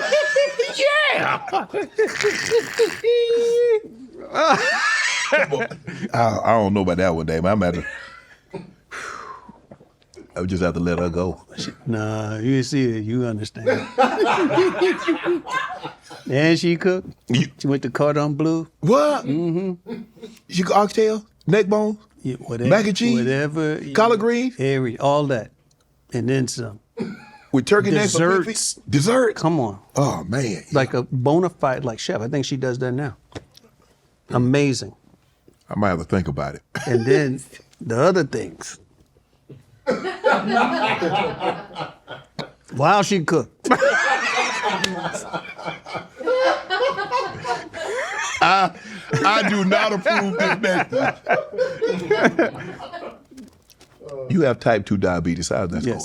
How's it going? Yeah. It's like my club foot. No, it's good. Did you always have diabetes or you developed it over the years? I got it in 2017. How? I don't know. It's in your family genes? Here's what I'm learning, because I have Freestyle Libre, which helped change my life, right? And what it is we eat stuff and you don't know what's good or how your body is breaking it down, right? Mm-hmm. So this gives me, I got the glucose monitor and I can look at it and I know where I'm at all times. Mm-hmm. The thing is, I walked into the hospital, I felt delirious. My sugar was at 535. Ooh. It's supposed to be between 80 and 120. You better go into a diabetic coma. That's what he said. So I tell Kenan, and Kenan's like, okay, you got to change your diet. I go, what do you mean? He goes, well, if you don't eat sugar, you won't have a sugar problem. Mm. Right? Life-changing. So he goes through my cabinets and stuff, and he's going to throw away this, you're going to throw away this. Ketchup got sugar. Everything I like got sugar. You does. And I was like, wow. So then I'm like, I still had to take insulin. You're taking 5-6 units with every meal. I'm like, I don't want to do this. Sticking your finger to prick. Yeah. Oh my God. It's like, I don't. But what I found out having this glucose monitor is if I lift weights, heavier weights, then my sugar goes down all day. And especially legs, right? Mm-hmm. So that's the first thing that go when you get older, you stop doing the legs. Yeah. You think walking is working your legs out. Oh, I walked 3 miles. It don't mean nothing. In order for a muscle to grow, you got to put it under stress. That part. They say there's a part of your brain that only grows when you do stuff you don't want to do. Mm-hmm. And athletes tend to have the most developed part of their brain. Mm-hmm. And this part of the brain has to do with discipline, self-control, stick-to-itiveness, and so I'm trying to develop that part of my brain. Right. So we see LeVar Ball have some complications with diabetes. ended up having to have a limb amputated. Irv Gotti, I think he had type 2 diabetes. He ended up succumbing to it. So how does Damon Wayans eat now? I read that you only eat, you have a garden. Protein, vegetables. I do eat from my garden every day. People think I'm crazy, but it's delicious. I don't put a whole lot of seasoning. It's just salt and pepper. And then I have my, turkey. Crazy thing is I can eat turkey, but chicken don't sit well. It don't digest. Really? Yeah. You think it's the cousin. Yes, yeah. Right? Why am I having problems? Right. But, I learned that with the glucose monitor. Right. Yams shoot my blood sugar up. Blueberries. It's all the stuff that they tell you can have. Right. No, you can't have. They're very high in sugar, though. Especially fruit is very high in fructose. You had brain surgery? Yep. I had a tumor on my pituitary. So everything was shut down. That's your master gland. Yes. Right? So testosterone was low. My adrenals were blown out. So I go there, and what was crazy is I was starting to see cockeyed because the thing was the size of a lemon inside my brain. So if you do like this, that's where the pituitary is in the middle, right? Underneath. Doctor told me that's the best place to get a tumor because they don't have to cut your head open. They went in through my nose. Right? So, I'm Jehovah's Witness, couldn't do it with blood. So I had to tell the doctor. So you don't do transfusions, right? No transfusion, okay. Right? So the crazy thing is, when I found out I had the tumor, I thought they were going to cut my brain open. So I'm like, I don't know if I'm going to do this. I'm just write it out. I had a good life. Thank you. And my family, Kim especially, was like, you are going to get this surgery. I'm going to punch that thing out your head. So it was crazy because, not doing the blood, you have to really, this is a test of your faith. Yeah, absolutely. So they give you that thing and there's no turning back, right? And you don't know what's going to happen when you go out underneath. But here's how faith works. So I say my prayer and I ask God what I'm going to do. Okay, I'm going to do it. No blood. Not only was it successful, but the number one doctor in the world to perform this surgery did my surgery. Wow. Dr. Kelly at St. Joseph's Hospital. And he went in and got it all, 99% of it. And I didn't have to do no blood. So when you put God first, good things happen. Wow. But I remember being in the hospital afterwards, and that recovery sleep is amazing. Bad, isn't it? Amazing. They just don't let you get long enough. They up there shaking you, waking up, Mr. Sharpe, leave me alone. I ain't slept in 3 days. But all I remember is a kaleidoscope of Wayanses. Every time I open my eyes, there's somebody different there. There's so much love in my family. Wow. Grandkids and my brothers and sisters and, and nieces and nephews. It was just like there was never not anybody there. Wow. Because in the hospital, they try to upsell you. Yeah. They constantly trying to put something else in there, and you go, no. I'm good. You need somebody to advocate. No, he don't need that. He said no blood. The blood is the most expensive thing they can give you. The brain surgery, the diabetes. What have you learned most about life? What do you embrace most about life? I have a beautiful family. I have a wonderful God. I have so many blessings that, I'm the anger that I used to have when I was young, I no longer have, because I just know that God has his hand on me and my family. Right. He's protected us for years and years. Right. And I know not everybody with the last name Wayans, is good or tries to be good. But what we do have is others that will correct you. And we ain't shy about going, hey, you're acting a fool. Wow. Like that. You get checked. And so for that reason, I truly appreciate my family. And this wonderful journey that I'm on. You know, people, I jokingly said, when I die, I want it on my tombstone, don't cry for me, you're next.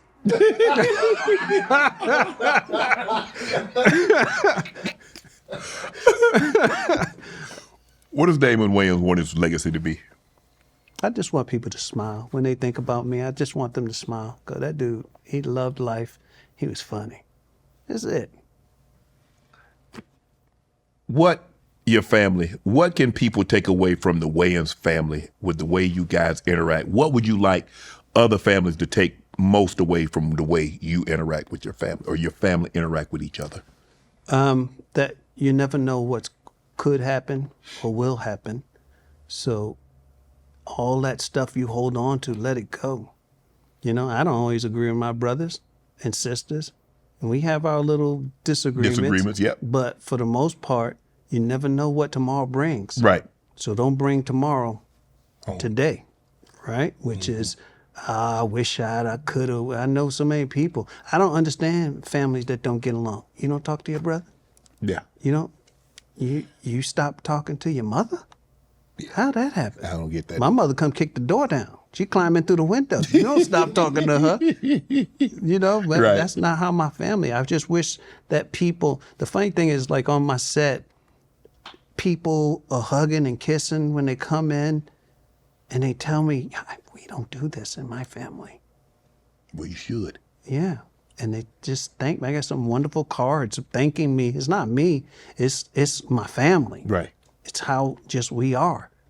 And we get work done. Right. Anything you want to promote? I know you have Papa's House now. Just Papa's House and the movie that we're going to do together. All right. I like that. Damon, I want to thank you. Thank you. Continued success, everything you've done in this business and what your family has meant for this community. I think I speak for everybody that's going to watch this and is going to listen to this. Thank you. God bless you. I appreciate you. Thank you. Thank you, Spotlight LA, the newest exclusive nightclub for allowing Club Shay Shay to film here. Spotlight LA is a place for anything and everything with something programmed for everyone.